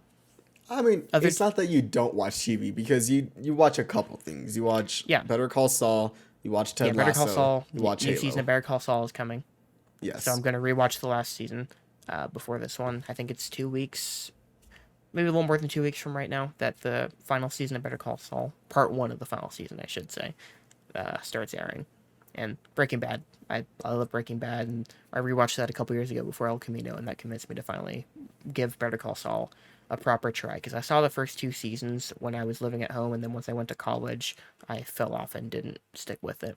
But went back. Better Call Saul is excellent all the way through so far. I'm quite confident in it sticking the landing. After that, the amount of shows I watch, I really don't know. Ted Lasso I'll eventually watch when the third season is like completed. I'll probably watch the new Stranger Things when it drops, because I have watched all the Stranger Things in the past, even though that's another show that I don't really have that much passion for. It's like, it's a good binge show. I'll watch it, and then I'll forget about it immediately until I watch the next season, or I rewatch the season at some point. Yeah, it's kind of wild that Stranger Things season 3 was 3 years ago. I know. By the time that the next season comes out, Yeah. it's weird. I watched like that all in a day too. I did. Did I? Yeah, 4th I of might July. I might have seen it between like 2 days, but I know that I saw it pretty quick as well. Yeah, well, I watched like half of it one night. Then me and my friend, we went to sleep, and then we watched the rest of it the next morning. Yeah. So it was like in a 1 day span, not all at one sitting. Yeah, that's probably what I did too. I probably did it within like a 1 day span. I liked 3. I liked it more than 2. I did too. I haven't. I've seen 1 and 2 twice each. I rewatched them before 3, and I liked 3 a lot when I watched it. I don't know if I like it more than the first one, but yeah, we'll see if I rewatch all of Stranger Things. I'll probably maybe just rewatch 3. I don't know yet because I've also thought about it. I also I started rewatching Daredevil as well because they got added to Disney Plus. But I'm sure that's gonna be like a slow watch for me because I watch things when I go to bed and I take a couple days to get through a couple episodes at a time. So I'm sure that one will be a little bit of a longer watch. But Moon Knight tomorrow, you don't care, but I'll watch it. That's tomorrow. Tonight, technically. Oh, okay. Yeah, I saw it had a 77% on Rotten Tomatoes, which by TV standards sounds pretty bad. Because I feel like TV always gets like 100% or in the 90s on Rotten Tomatoes, like any TV show. Which is very interesting because everything that I was seeing beforehand was that it was really good. And I haven't seen someone say anything bad about it. So I'm very I haven't seen anything curious. particular about it. I've seen no actual opinions. I just saw the Rotten Tomatoes score. And I feel like in my experience, TV on Rotten Tomatoes, like every show gets in the 90s. So if a show is below that, it's usually a bad indicator. But I don't that's just a general rule that I've kind of followed because TV on Rotten Tomatoes is broken. Yes, 100%. Yeah. I haven't seen what the Halo show has on Rotten Tomatoes. I think it has something in the 50s on Metacritic as of now. I don't know how much they had access to there, but yeah. Yeah, me neither. They're always a bit weird. Hey, I typed in Halo Rotten Tomatoes and Ellis is there. Hey, Mark Ellis. We love Mark Ellis. Friend of the show, Mark Ellis. Not friend of the show. It's at a 60, by the way. 60%? Yeah. Yeah, Not Halo's great. at a 60 even for audience and reviews. And critics. Yeah, that sounds about right. There's stuff to like. There's some potential there. It's interesting, though. I guess going back to Halo for a second. Pablo Schreiber is Master Chief. His performance is fine. His voice does not feel like Master Chief. That's yeah, what I'll when say. I watched it, I was like, that sounds like Mando, not like Chief. It does. Which- yeah, he which is he kind of needs the- more punch to that voice. They need to do something in the audio editing to give that voice more punch. It needs to be Yeah. more pronounced. It needs to sound less like an intercom through a helmet. It needs to just sound like he's talking. It needs to just sound like Cortana. Which we do have Jen Taylor eventually showing up as Cortana, which I'm excited for. Yes, I heard that. Well, never mind. I was about to say something, but I'm not going to. Okay. Okay. Yes, Jen Taylor is coming as Cortana at some point in the season. Kind of curious why they didn't just cast Jen Taylor to be Halsey as well, but whatever. It is what it is. Yeah, that was very interesting. I actually I cannot remember her name. She's from Billy Madison, I'm pretty sure. She looked Um, fine as Halsey yeah, no, from she what was I've good. seen. She looked She was good. good. Um, yeah, so I'm interesting why they thought her Cortana just wasn't working so much that they actually brought Jen Taylor in. Yeah, I'd be and that's one fascinated of to hear those the behind the scenes things where about like that. I wonder if they would have gotten Steve Downes to do the voice of Master. Like They totally could have, he but could have, but I know that well, they do a thing, hmm which and means he can't. yes, and he couldn't have. Which, but by us saying this, you guys know exactly what we mean. But I it mean, was it's all inevitable over that the they would do that. internet. It's Yeah, they were very open about what they were gonna do. yeah, which I'm fine with. You're doing something different. It's fine. You haven't established that level of myth with him here, so that's okay to me. Yeah, You me have too. to make him more of a character.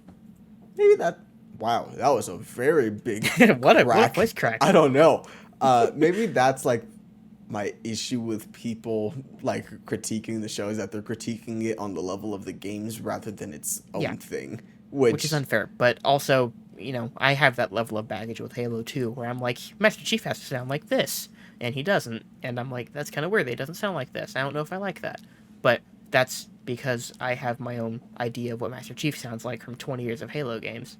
I can't yes, I can't shake that history that I have with it. sure, and I'm sure like that's what a lot of people have as well. But like even people were saying like, yeah, this is the silver timeline. It has nothing to do with the games. And then people are like, well, why isn't this like the games? I'm like, guys, they're doing their own thing. Yeah. Characters are the same, worlds are the same. I know that there's a certain planet on there that's Mhm. integral to Halo that they've introduced. So I'm like, yeah, things are gonna be like similar and have similar names, but they're gonna do their own thing and try to take the core elements rather than things that can be replaced for a different adaptation. Yeah. So that's just kind of my Again, it's opinion. That's my opinion with a lot of things too. Like comic book yeah. movies are never the same as the actual books that they're based on. Yeah, like what Jay said. He says media doesn't always have to be in universe or crossover. 100%. Yeah. Like you could do something. Ooh, Yeah. Harley has a good question. He says, "What other sci-fi video game series would you give a high fantasy spin-off like Borderlands/Wonderlands?" Oh, okay. I totally misinterpreted the question. I thought you So meant what's something what's a sci-fi game that you would Yes. Doom? I actually I was gonna say Halo with a fantasy element might actually be interesting, but I don't. I feel like Infinite is kind of that. Not like fantasy, but Yeah, I'm trying to yeah, think. I don't know. Because they do like they incorporate wildlife and stuff into the Halo games and stuff like that. But yeah, Maybe like a Dead Space, like you're going through Yeah. catacombs underneath, and you have witches and demons and all those things that are coming up as you're going through catacombs of certain areas. Mm. Maybe that one. It could be like Dead Hell or something. I don't know. High fantasy spin-off. Let's think. What other ones? I don't want to say Mass Effect because Mass Effect high fantasy is Dragon Age. quite literally, yeah. Yeah, I mean, in terms of series I've played that I could actually speak on, there really aren't that many in this regard, so I don't really have much to add. Give me a high fantasy Call of Duty. I'm kidding. It wouldn't be that good. Sci-fi games that could be high fantasy. Great. Now I'm thinking about this. Yeah, and I don't really have any. Again, I don't have anything to add, so I don't know what to say here. Yeah, I'm kind of struggling too. This is good audio, Harley. Thank you. This is very good audio, Harley. I mean, we're still keeping the audience engaged. Sci-fi, Are we, high well, fantasy. speak for yourself. Give me a No Man's Sky, but fantasy based. That's not a bad shout. Instead of like going through different planets, you're going through different portals and Yeah, different realms and shit. realms. Yeah, Yeah, I could see that. That would be fun. that could be fun. Maybe like Astroneer as well. I don't know if you've ever played Astroneer. Have not. It's, I guess it's like Minecraft in space. Like you land on a planet and you're there to get resources, build up your space base, get like vehicles or different things like that. to eventually get off the planet and go see a bunch of other ones. So maybe like that, but medieval. But you could say, oh, that's Valheim. Yeah. So Something I was just thinking of a game that I played a couple hours of that I need to get back to, of something that is kind of both sci-fi and fantasy, is Xenoblade. Xenoblade has much more of a sci-fi element to it than I realized, and it's not like totally fantasy either, but it's kind of a mix of both. yeah. Oh, I knew Harley would have something to say about Mass Effect. And Bobby has a good one. He says, but hear me out. What if Masters of the Universe was Lord of the Rings meets Star Wars? Bobby, It'll never that's a work, fantastic idea.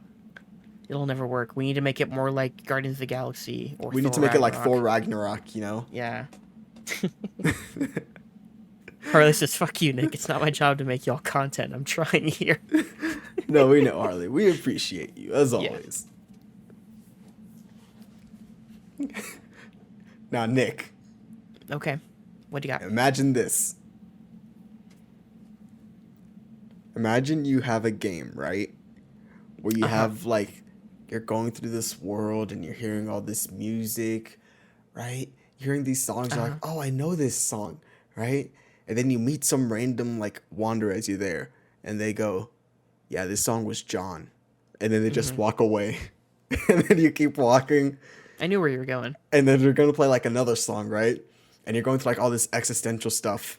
You see another wanderer. And they're like, this one was Paul. And they just walk away. Isn't this what the Artful Escape is? Kind of. That's what I was thinking of when I was making this. It's like Artful Escape and Outer Wilds together with a Beatles twist. Yeah. That's exactly what it would be. With a Beatles twist. Exactly. Oh, that'd be kind of cool. Artful Escape, but the cast is all Beatles. So you have like John Lennon. John Lennon and Paul McCartney. And they're just guiding you through the world. Now you've got me thinking of the alternate universe where John Lennon is in La La Land in the John Legend role, and John Legend plays John Lennon in Yesterday. You've got me thinking about this now. You want to save jazz, but you don't want to update it. Oh. Anyways. Yeah. Oh, so we just like yes. Sorry, go ahead. No, I was gonna say we just like making fun of Nick for not knowing who sung Beatles Oh songs. yeah, no, and I enjoy it, even though I'm becoming more well versed in the Beatles. I'm through their first 4 albums, I think, maybe 5. Harley says, "Give me the Beatles JRPG." I need Ringo. I need Ringo. I need Ringo Summon. That's a good one. Yeah. Yeah. So when I was testing out my headphones before we start recording, I turn on Spotify, as I always do, to make sure that I'm getting the audio coming through. So I have a Blink-182 mix that Spotify made for me that I just pressed play on, and the song it played for me, and you're about to get mad at me for not knowing about this. It's a Bowling for Soup song. The theme song for Phineas and Ferb. Is it Ferb? Yes. Yeah, had no idea that was a Bowling for Soup song. Oh, boy. And never seen the show. It was a little bit after my time. Yeah. No, that was something I thought you'd be mad at me for. That one, not so much, because people don't know that Bowling for Soup did it. Like, I know Bowling for Soup because of Phineas and Ferb. Okay. Yeah, I know like people are the other way Jay says, I'm sorry, what? Yeah. Yeah, Jay. I don't Bowling know for Soup did the Phineas and Ferb theme song. Are you mad that I don't know, or did you just not know that? Yes, it's very... We need to clarify what... You haven't seen Phineas and Ferb. What is happening? I had classmates that had seen it, but I think it was mostly people a couple years younger than me that saw it. And I am a couple years younger. Because, I was done with Disney Channel by the time I was, 6. I think Phineas and Ferb was, 05, 06, when I was 7 or 8, when that show started. I think it was later. So even later would mean I definitely wasn't watching that at that point. Something tells me it was, 09. Oh, it 2007. It was 2007. Yeah, 07 was kind of what I figured. So yeah, I would have been 9 years old. I was far past watching anything on Disney Channel or anything at that point. Yeah, pretty much from the time I was 7, I was watching SpongeBob and sports and wrestling, and that was pretty much my TV diet. Yeah, I was prime age to be watching this, and I did. Oh no! Oh, do you see what Jay just put in the chat? Oh no! What did he say? Nick, we need to have an intervention. If he's Jay, Jay, I don't know how to say this to you. Avatar: The Last Airbender is my favorite show of all time, and I like Legend of Korra a lot as well. I'm not one of those people that hates Korra. Nick has never seen a single episode of either show. Now, Jay, you can't lose it because you said if I said that, then you would lose it. Manny said that, so you're fine. Yeah. Yeah, he's never seen Avatar. And Nope. it's partly our fault because Elena and I have talked about doing watch-alongs for Nick to watch Avatar, and we just haven't been able to schedule them. It's very difficult to schedule with the three of us. It which is very understandable. difficult. It's understandable that it's difficult to schedule the three of us together. Yeah, they have a life. You have classes. I have to get up at 4 a.m. some mornings. It's just difficult. It is difficult. So when we do get something in, it's we cherish it. Jay says this cannot be real. Brother, I have literally only seen SpongeBob and nothing else on Nickelodeon pretty much ever. Man said, brother. You didn't watch Brother. Jane Phantom? Nope, no dang. Hey I think there, I probably watched a brother. couple episodes. Yeah, that I do not actually want to be anything like Hulk Hogan. I will retract the use of the word brother there because any association with Hulk Hogan is not a good thing. Yeah. Except for that one. No, yeah. Anyways. Isn't Chris Hemsworth playing Hulk Hogan? That was allegedly what was going to happen. That was like 4 years ago that story happened. Yeah, I'm like, And where's do you remember that who's gonna movie? you remember who's gonna make the movie? Isn't it Vince McMahon? Well, I think at least Hogan and maybe Vince McMahon are producing it, but Todd Phillips is gonna write and direct that Oh my allegedly. And We haven't heard anything from Todd Phillips since Joker came out. he's gonna make Joker 2, I'm guessing. Supposedly. Yeah, It's yeah. been I 3 forgot about that years. too, Harley. Yeah, like I put zero stock in that movie because like any wrestling movie, I get even The Wrestler, which is a good movie, has some stuff about it that I just don't like as a wrestling fan. So something like Fighting with My Family, especially with WWE attached to it and making it, I knew it would be just a ton of bullshit. So I just didn't bother with that movie because it was going to piss me off no matter how enjoyable it might have been as a movie. That was one of those things where my baggage going into it would have been too much and I would have been unfair to the movie. And now you know This how Hulk Hogan people- biopic, whose story I know, and who I know as a person, he fucking bullshits everybody all the time. He tells tall tales, he just tells blatant lies here and there, everywhere. Him producing that movie was the death knell for that movie as far as I was concerned. At least as far as my interest in it, because you're just not gonna, I mean, it's a movie, I know, but you're gonna get such bullshit in that movie, if it actually happens. Like, to a crazy degree. And I have no idea why Chris Hemsworth agreed to be a part of it. Welcome to every biopic ever. No, I mean, it's not every biopic that the person that your subject was literally caught on tape saying the N-word repeatedly. Yeah. And then literally saying, I'm racist to a point. To a point, Nick, okay? To a point. Yeah, and then immediately after that, he said the N-word again. Yeah. That's the point, apparently. Anyway, moving on from that, sorry. And WrestleMania Jamie is Foxx this is supposed weekend. to be Mike Tyson. Oh, is it this weekend? What is it, Sunday? Saturday and Sunday. You and I, if we watch it Ooh. together, it will be Saturday. I might 'Cause not my be fa- here Saturday. Oh, no. A friend of mine offered me tickets to go see Billie Eilish. So Sorry to hear that. Fuck you, Nick. She's fine. She's a good singer. Too dramatic for my liking in terms of actually liking the songs, but she's extremely talented. Yeah. That's And my I Billie Eilish don't love all her music. But I mean, I would still want to go to a concert. Mm. Here, there, and everywhere is Paul, says Harley. Thanks, Harley. Wasn't Wasn't Hulk Hulk Hogan Hogan in in a a lawsuit about lawsuit? his wang? Yes.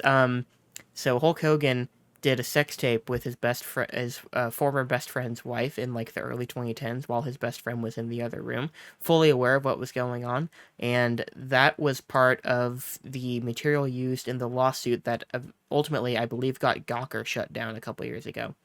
That was part of the material provided by the prosecution, I guess. I don't know the case particularly well. But yeah, Hulk Hogan's wang was indeed part of a legal case that ultimately got Gawker shut down. And that was where that whole legal proceeding was where the tape of him saying the N-word surfaced. Wrestling's cool. Yeah, WrestleMania is this Saturday and this Sunday. It'll be, I think, 7 o'clock my time. I have a bit of overlap because the University of Kansas Jayhawks men's basketball team has made the Final Four, everybody. And they play at 5 p.m. my time. And games in college take roughly 2 to 2.5 hours, depending on how close they are. So I'll have probably a little bit of crossover with WrestleMania on Saturday night, which will hopefully not matter because ideally KU will have blown out Villanova and I can skip the last few minutes of the game so I can start WrestleMania. But I'll probably have to do a little split screen until the game is over. That was all I have to talk about sports. Okay. Jay says go UNC. At least in this first game against Duke. Okay, now I'm done with sports. Now you're done with sports. Yeah. Now, guys, we need to talk about something. We have to talk about Kevin. No, but I hear it's a good movie. Okay. I was going to say, we need to talk about the fact that the Atlanta Falcons were in the NFC East. Can you believe this? Can you believe For decades, this? and no one said anything. No one said a thing. Like, Atlanta is on the East Coast. Why were they on the West? I mean, do you know the Dallas Cowboys to this day play in the NFC East? Yes, I do know. They're in Dallas. Yeah, I know. Westerns are set in Texas. Westerns, and they play in the East. I mean, but isn't it kind of best if we just don't associate with Texas at all? Except for Harley. Yeah, Harley's like the one good thing in Texas. And Kyle's from Texas. Kyle doesn't live there Kyle anymore. is from Texas, yes. Yeah. I don't think we have anybody else in our Discord that lives in Texas at the moment. Not that I'm aware of. Not that I can think of. I know a couple cool people that live in Texas, so we can save them. What sport should the Xbox exclusive characters have a Mario style game for? Ooh. It's hard not to say like Rugby. duck hunting. Oh, rugby, that's a good one. I want Master Chief to play rugby with fucking a Forza car. Chief versus car. Also, Harley says Herman. That's true, yes. Oh yeah, Herman's in Texas. I'm sorry, Herman. Yeah. That'd be fun. I could see rugby. I could see like Marcus running down the field and then he bumps into Ori. Ori, yeah. I like that my first thought went to Forza car and not the Gears of War protagonist. Right? Ooh, Bobby says ping pong. Rockstar made a table tennis game once. It was called Grand Theft Auto 5. I'm kidding. You couldn't play ping pong there. And it made me upset. Couldn't. You could play air hockey in The Lost and Damned in GTA 4, though. You could do golf in GTA 5. Uh-huh. I don't think you could do bowling, which made me sad. Yeah, you could do bowling in 4, obviously. Everyone knows the meme of the bowling in GTA 4. I've been thinking about playing GTA 4 again. You go. Should I do that on Twitch? Should I do that on Twitch, everybody? Manny does not want to play. We still have to play GTA 5 together. At some point, yeah. At some point. Maybe after this. Yeah, I have it downloaded. Just okay. I don't know if we can handle the stream, but we can at least play that together. Yeah. So that might be what we do after this. Any other miscellaneous stuff? I meant to go into what I've been watching, but I don't think there'll be much that we can actually have a conversation about. Could you imagine in Xbox Smash Brothers, the Forza car? The Forza car. Just runs over like... What's the final smash? Like, what's the coolest thing you can do in Forza that would be the final smash? He drifts into his opponent. Yeah, okay, yeah. I'm trying to think. At one point, I had when I was 100% sure Master Chief would be in Smash, like, prime mid-2019 Nick was like, yeah, I created, like, a whole moveset for Master Chief. So, like, his projectile, your side B would be the stick with the grenade and everything like that. Mm-hmm. The neutral B would be standing in place with the assault rifle or the battle rifle. Like, I had the whole thing mapped out, and then they just didn't do it. No, we got Steve. Like, Steve was cool. I hear Steve was actually pretty cool. Yeah. I haven't played Kazuya or Sora as much. I played the other DLC characters a decent amount. But, yeah, everybody in the second battle or fighters pass, whatever it was called, I didn't get it nearly as much out of as I did the first group. Once I get fully back into Smash, I'll get good with those characters. Harley says the homophobia of that game will hit you like a ton of bricks if you do play it. Are we talking about the GTA? Yeah. Because I'm well aware of the homophobia in the GTA games. He says, and I do like GTA 4 Okay. for the record, but they laid that on thick. Oh yeah. You're the gay friend you have from the old country. I remember that. Probably other instances in that game I don't remember. Bronco Henry? Well, I mean, they have a whole spin-off game called The Ballad of Gay Tony. I have heard about that. Which actually, he's one of the better characters, at least in that universe. I have also heard about that. Yeah, no, he's actually he's a decent beloved character from what I hear. Yeah. It's like him, Big Smoke. Mm-hmm. Those are really the only two I can think of. Yeah, Lance Vance in Vice City is pretty beloved, I think, because he's also voiced by the guy who was in Miami Vice. Not Don Johnson, the other one. I don't remember his name. Yeah, I'm trying to think other beloved GTA characters. I don't really care for any of the characters that come from 5, to be honest. You don't care about Michael, Trevor, Lamar? Franklin. No, Lamar is also there. Lamar is Franklin's friend. Yes. Yeah, Lamar's there, but he's Franklin's friend. Lamar is the reason why that sound went trending last year.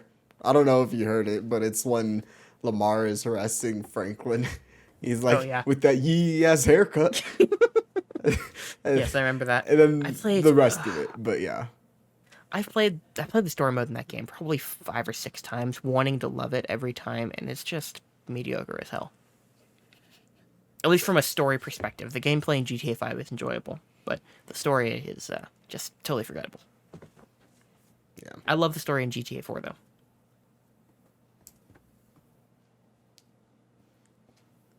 Bobby says, Michigan is pretty great. No one had ever tried to check notes. Kidnap the governor. I'm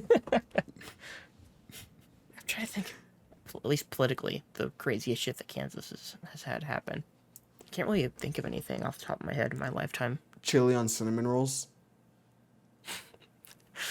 Are you comparing that to kidnapping the sitting governor of a state? Yes, they're just as heinous. That's worse? They are just as heinous. Okay. Yeah, let's go with that. And I know the people are on my side. I know they are, and they're wrong for it, is all I will say. Attempting to kidnap. Jesus. Jace, let me clarify real quick. Attempting to kidnap. Manny is in. That's right. The right. The right. Yeah, not right. Manny's on. Have you seen that clip from Fairly Odd Parents? Do I look like I've seen that clip from Fairly Odd Parents? Anyways, there's a scene where Doug Dimmadome, over the Dimsdale Dimmadome, he's trying to find his son, right? And he says, he's like, Timmy Turner, my name is Doug Dimmadome, owner of the Dimsdale Dimmadome. I'm looking for my long-lost son, Dale Dimmadome, heir to the Dimsdale Dimmadome fortune. And Timmy goes, Doug Dimmadome, owner of the Dimsdale Dimmadome? He's like, were they showing Crash Nebula? He's like, on ice. Like, wow. Anyways, that just made me think because he said Manny's in the right. And I can only think about that video where he's like, that's right, not right. Anyways, guys, Fairly Odd Parents was good for a couple seasons. And then after a while, it just sort of hit the brick wall. They had the Crimson Chin, who was voiced by Jay Leno. And then they had Catman, who was voiced by Adam West. Absolutely wild what that show was able to get. Cartoon shows genuinely have pretty good voice casts in general. Yeah. Yeah, that's one of those things where I look back at that cast and I'm like, how did they get Kiss to come on for an episode of Fairly Odd Parents? That is... Most of the time, the answer to that is they wanted to do something for their kids or grandkids. Yeah, that's most of the time. Because, I'm sure, obviously they get paid. I can't imagine the pay is tremendous for those gigs, just for a guest spot. But, I mean, if you've got, a couple hours to spare on a day, you can do something like that. Yeah, I just wonder, because at the time, Fairly Odd Parents was probably at the height of its popularity.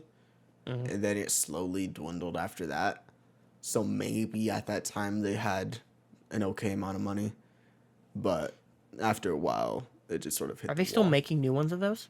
No, they stopped a couple years ago. Okay, so SpongeBob. But they're doing a live-action reboot. Oh yeah, baby. Paramount Plus. You gonna get Paramount Plus, everybody? Still no? Okay. Bobby says my shiny teeth in me. That's absolutely right, Bobby. Chip Skylark, who was voiced by one of the guys from, I think it's NSYNC, played a character named Chip Skylark who would sing a song called My Shiny Teeth in Me. And then he had a thing with Timmy's babysitter called Vicky, and he made this song called Icky Vicky. Guys, it used to be good. It used to be better. It used to be better. I feel like every week we mention Fairly Odd Parents, and I have to be like, "Yep, never seen it." We mention a lot of old in parentheses cartoons. Like we'll do Fairly Odd Parents, or we'll do SpongeBob. We do a lot. Mm-hmm. SpongeBob is the one that I actually know. Yes. There are some when I'll just mention it, you'll be like, I'm sorry, what? Mm. We need Jay here every time that I say I haven't seen something, just so he can be appalled all over again. It's true, yeah. Jay really didn't know that I'd never seen a single episode of Avatar. It hurts me too. It really does. We'll get to it eventually. Like, I've gotten over it. Bobby, I know old cartoons. I said in parentheses.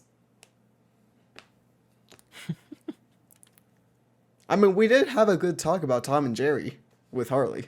And Boomerang. Boomerang. What a Boomerang. great channel. Once again, it used to be better. Everything's better when you're 6, but like, man, when I was 6, it was so good. It really I was playing my Nintendo GameCube, playing WWE WrestleMania 19, watching Boomerang from Cartoon Network, like eating cereal. I don't know why that's what I'm thinking of, but like I remember I ate a lot of cereal. You know, those things you can only do as a kid. I also remember cereal. eating a lot of cereal, but I think I ate more cereal in high school than I did. Oh yeah, yeah. I would get up at like 3 a.m. and just go get a bowl of cereal. No, I wouldn't do that. That's fucking psycho shit. It's not psycho shit. But in high school, I would high school behavior. Okay. In high school, it would be like I'd wake up right at 6. My bus would be there at like 6:50. So I would like get up, take a shower, get dressed, and all I'd have time for was to eat a bowl of cereal real quick. Didn't have time to cook anything, put anything in the microwave or whatever. So most mornings it was cereal for me, and as a result, I got extremely sick of cereal. And even to this day, like every now and then, I really get a hankering for it, but I only have it maybe once every couple months because I had it every day for like 10 years in a row. Yeah, cereal is one of those things that I'll like go very hard on for like maybe a couple days, a couple weeks, and then I just won't eat. And I'm like, okay, well the milk's bad now. Oh well, can't eat any more cereal. Oh yeah, I had a lot of like quarter cartons of milk that had ended up going bad in college. Yeah, because I was the only person who used it. Sometimes roommates would steal it from me, and then it would be gone quicker than I wanted it to be. But when I was by myself, I couldn't get through it quick enough a lot of the time. So there'd be a little bit left, and I'd have to toss them because they went bad. Same with bread. I eventually just started putting bread in the fridge because most of the time I would use it for toast anyway, so it didn't really matter if I dried it out. So I would keep it in the fridge because otherwise it would go bad way too quick. That was what living, like, not alone, but, you know, like, my first time feeding myself was like. Was a lot of cereal and a lot of sandwiches and a lot of pizza rolls, of course. Pizza rolls, that is true. I mean, Came pizza full circle. bagels We are started better. the show with me saying that I cooked and that I'm just such a great cook. Listen, you could learn from Florence how to cook. I could. I've never actually watched those videos. There's a lot of them. I would check here and there, and I'm like, this doesn't seem like something I'd enjoy. There's a lot of green stuff there. I'm not sure I'd be a big fan of that. Nick needs to get on HelloFresh.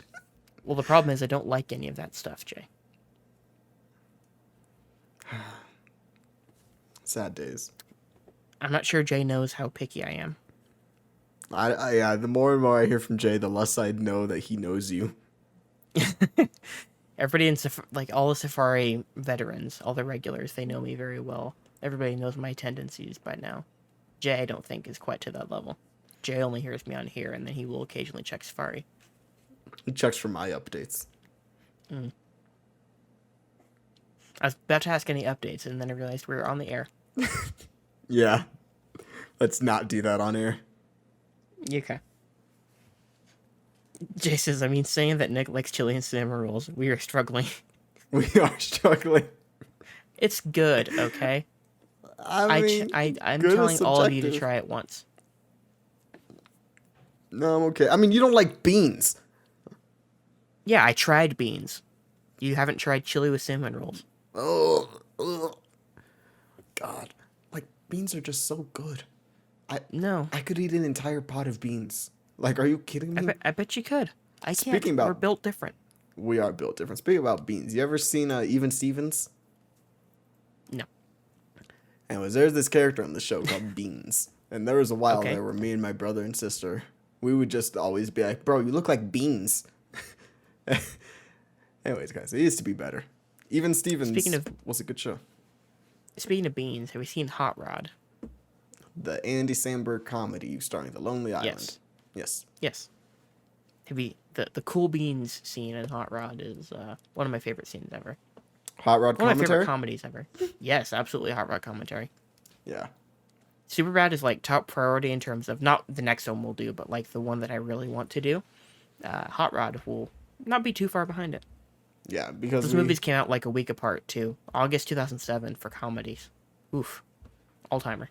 Yeah, because we have Sonic first, and then we'll probably do like Hot Rod or Superbad. Incredible Hulk. Yeah, Incredible Hulk. It might be taken off HBO in like a month after that, so we should probably just get it done while we can. That is true. Richard says baked beans, refried beans, so good. I wish I agreed. Oh, God, it bothers me so much. Like crockpot beans, ooh. You let those go overnight, you wake up, it smells like beans. Then you have your dad just like pour them out, hand smash them. Oh, guys, beans. Delicious. Delicious. You got kidney beans, you got pinto beans. I don't like black beans, but I mean, if you like them, hey, go for those. You got pink beans, I believe is what they're called. I don't like garbanzo. Garbanzo is a no-go for me. But in general, I like most beans. Pigeon peas are good. They're not beans. But wow, Nick. Mm-hmm. How dare you say something like that? I did it for the screenshot. I know, that's what I'm getting right now.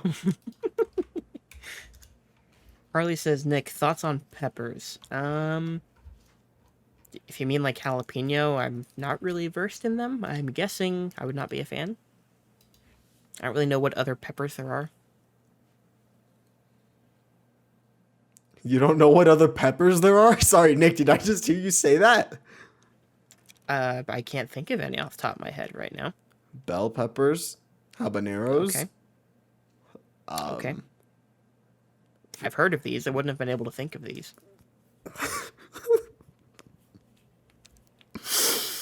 They're a non-factor in my life. I like Jay says, Nick, this is a travesty. Nick, this is a travesty. Bobby says, what, Nick? Bobby, I can say I don't like beans in general. I've tried enough different kinds of beans, and I've tried beans in enough different dishes, and I've never liked them that I think I can say, in general, I don't like beans. But sorry, moved on to the peppers. I know what a bell pepper is. I don't think I've had a bell pepper. And again, a total non-factor in my life, so I don't spend a lot of time thinking about peppers, okay? Exactly, guys. If it has No, we are flavor, past beans. It's on to pepper. Okay, thanks, Jay. Remember, guys, if it has flavor or texture, Nick doesn't like it. It's just that simple. Hold on. Man said, hold on. What about Mr. Bean? Yo, Bobby. Mr. Bean's Holiday, iconic movie. It's crazy that Mr. Bean only has like 14 episodes, and then they never did anything with it outside of like the 2 movies. I think it's 2 movies. But yeah, Mr. Bean legit has 1 season that is like 14 episodes or something like that. Okay, sorry about that. I feel like I've seen Mr. Bean my entire life, that there could have been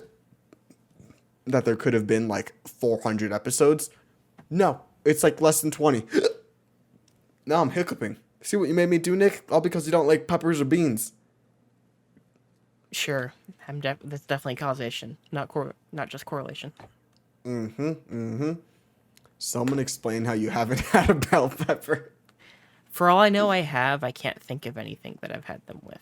Like, again, it's not like in my own experience of cooking, I definitely haven't used them. Harley says Nick was gleefully happy when Boromir died. Now, hold on, Harley. Boromir was one of the saddest deaths in cinema history. We got to see Boromir finally be the man that we always knew he could be. Free from the corruption of the ring, we got to see him sacrifice himself for the good of all the hobbits. We got to see him become the man he truly was destined to be, and the man we deserve to see more, because Boromir should not be remembered for the Boromir that was being corrupted by the ring. Boromir died a man of honor, Harley, and I will not let you say that I was gleeful when he died, because I cry every time that Boromir dies. Anyway, that's my thoughts on Boromir. Boromir's awesome. Boromir is awesome. And that's my thoughts. It's one of the several points that I start choking up in Lord of the Rings. Habanero? There's another one? Did I mention that? Yeah, you mentioned that. That's one that I'm more familiar with. I think I probably had like a seasoning with it. Nick and seasoning. Wow. That's a big jump right there. Well, my dad's a good cook, and he has a lot of seasonings. He's like uses a lot of different ones. Doesn't mean I care for all of them, but that's at least some of the stuff that I've tried. Oh, I get it. Harley said, but Sean Bean. I get it now. I thought Harley was just saying Nick is joyless, which is a fair statement to make. It is a very fair statement to make. Ghost Pepper, I am familiar with that. We're moving on. We really are. Should I tell that story? I'm not sure everybody's heard that story. I know I mentioned it in Safari Zone before. Which story? Oh, the Ghost Pepper one? Yeah, the Ghost Pepper story. Yeah, Freshman that's a year of great high story. school. I'm just sitting there at the lunch table, munching on some fries, and then I turn over to talk to my friend or whatever. I turn back. It's like some weirdly liquidy ketchup that's on top of my fries. I take a bite, and let's say 10 to 15 seconds later, I'm starting to feel something on my tongue. I'm like, that's weird. I don't remember ketchup being that hot. So I foolishly took another bite to see what was weird about it, and it didn't go so well for me. My tongue started burning almost immediately. I went over, pretty much didn't finish the rest of my lunch. I pretty much was exclusively just standing by that water fountain, taking as many drinks as I could for the entire rest of the lunch period. I drank the rest of my milk, because I did know at that point milk was like the best way to soothe spiciness on the tongue. So I did that until lunch was over. Then I went back to class, and didn't have a water bottle on me at the time, so I pretty much just had to rough out the rest of that. The next 2 hours, I would say, it was bothering me. So, yeah, someone at the lunch table snuck Ghost Pepper onto my fries for no real reason, and I still hold a grudge against him to this day. I hope he stubbed his toe today. Very aggressive. Asking for. I hope he hit every red light on his way to work today. You disgust me.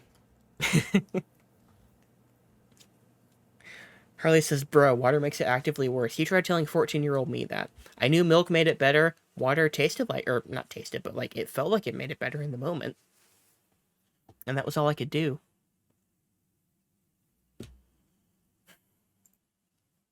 Just another reason for y'all to judge me. I see how it is.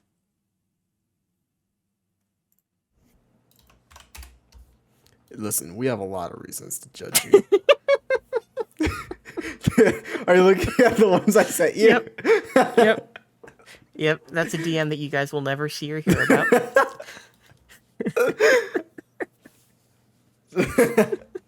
Not gonna lie, I thought of it before you sent it. Yeah, I saw it and I was like, how can I not do it? It's very clearly there.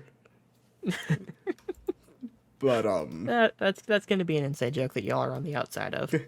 On the outside, always looking in. Will I ever be more than I've always been? I love inside jokes. Because I'm tapping on the glass. Oh, I had no idea what you were actually waving through a window.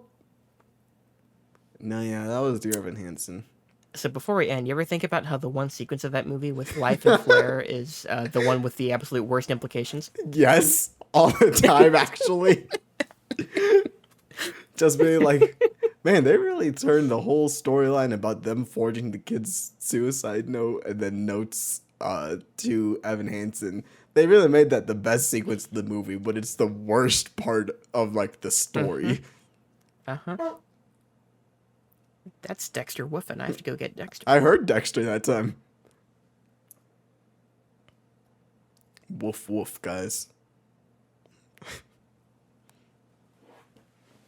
Anyways, as we start wrapping up, thanks to those of you that have been here. Harley, Bobby, Richard, Jay, the usuals. We appreciate you guys as always. Thank you to anyone that lurked. Edith, I know you were here earlier. Elena, once again, thanks for being a subscriber again. My boy Landon, coming in clutch today. Absolutely love you, brother. Once again, you can always go listen to our commentaries. We have Iron Man 2 up. Also, Harry Potter and Bond were recently put up. We also have our last podcast, which I think was Batman, if that's correct. So, there's a lot of content. And you can always find us here on Twitch at least once or twice a week. So we'll just wait for Nick to get back and then we'll close out the show.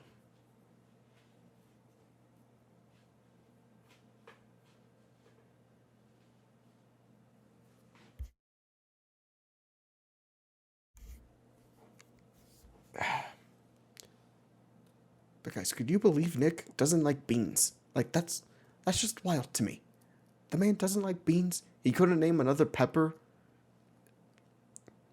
We need to put this guy in like a cooking course. Like give him, guys, for his birthday, get him like community college cooking lessons. It's just Hey, I'm back. Hey. Hi. Jay says, man, I'm gonna be so sad when Nick hasn't had Thai food. No comment.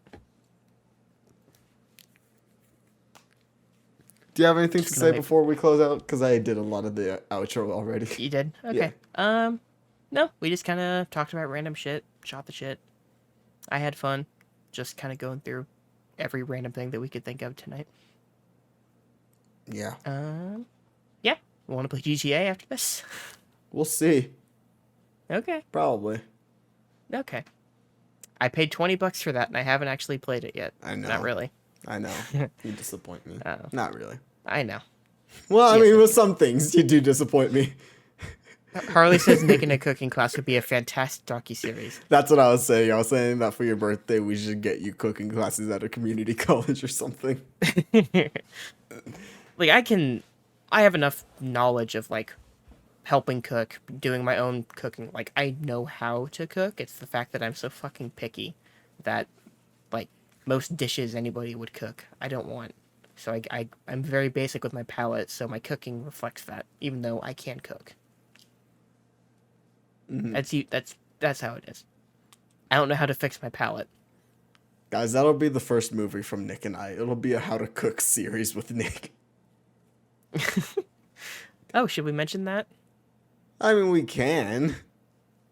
Just to date this eventually, so when we look back, we're like, this is when it started. Sure. We talked yesterday, and we are going to this year work on a script. We're gonna write a short film, and then next year we're gonna meet up somewhere, and we're gonna make it. That's our plan. We'll see how that works out. But yeah, we're doing I'm gonna the start Nintendo taking ideas model. around. Yeah. We're going to say 2023, and then when spring 2024 hits around, you better believe we're going to be releasing that short film. No, that's when we're going to be releasing our third delay. That's when you're going to get our teaser trailer.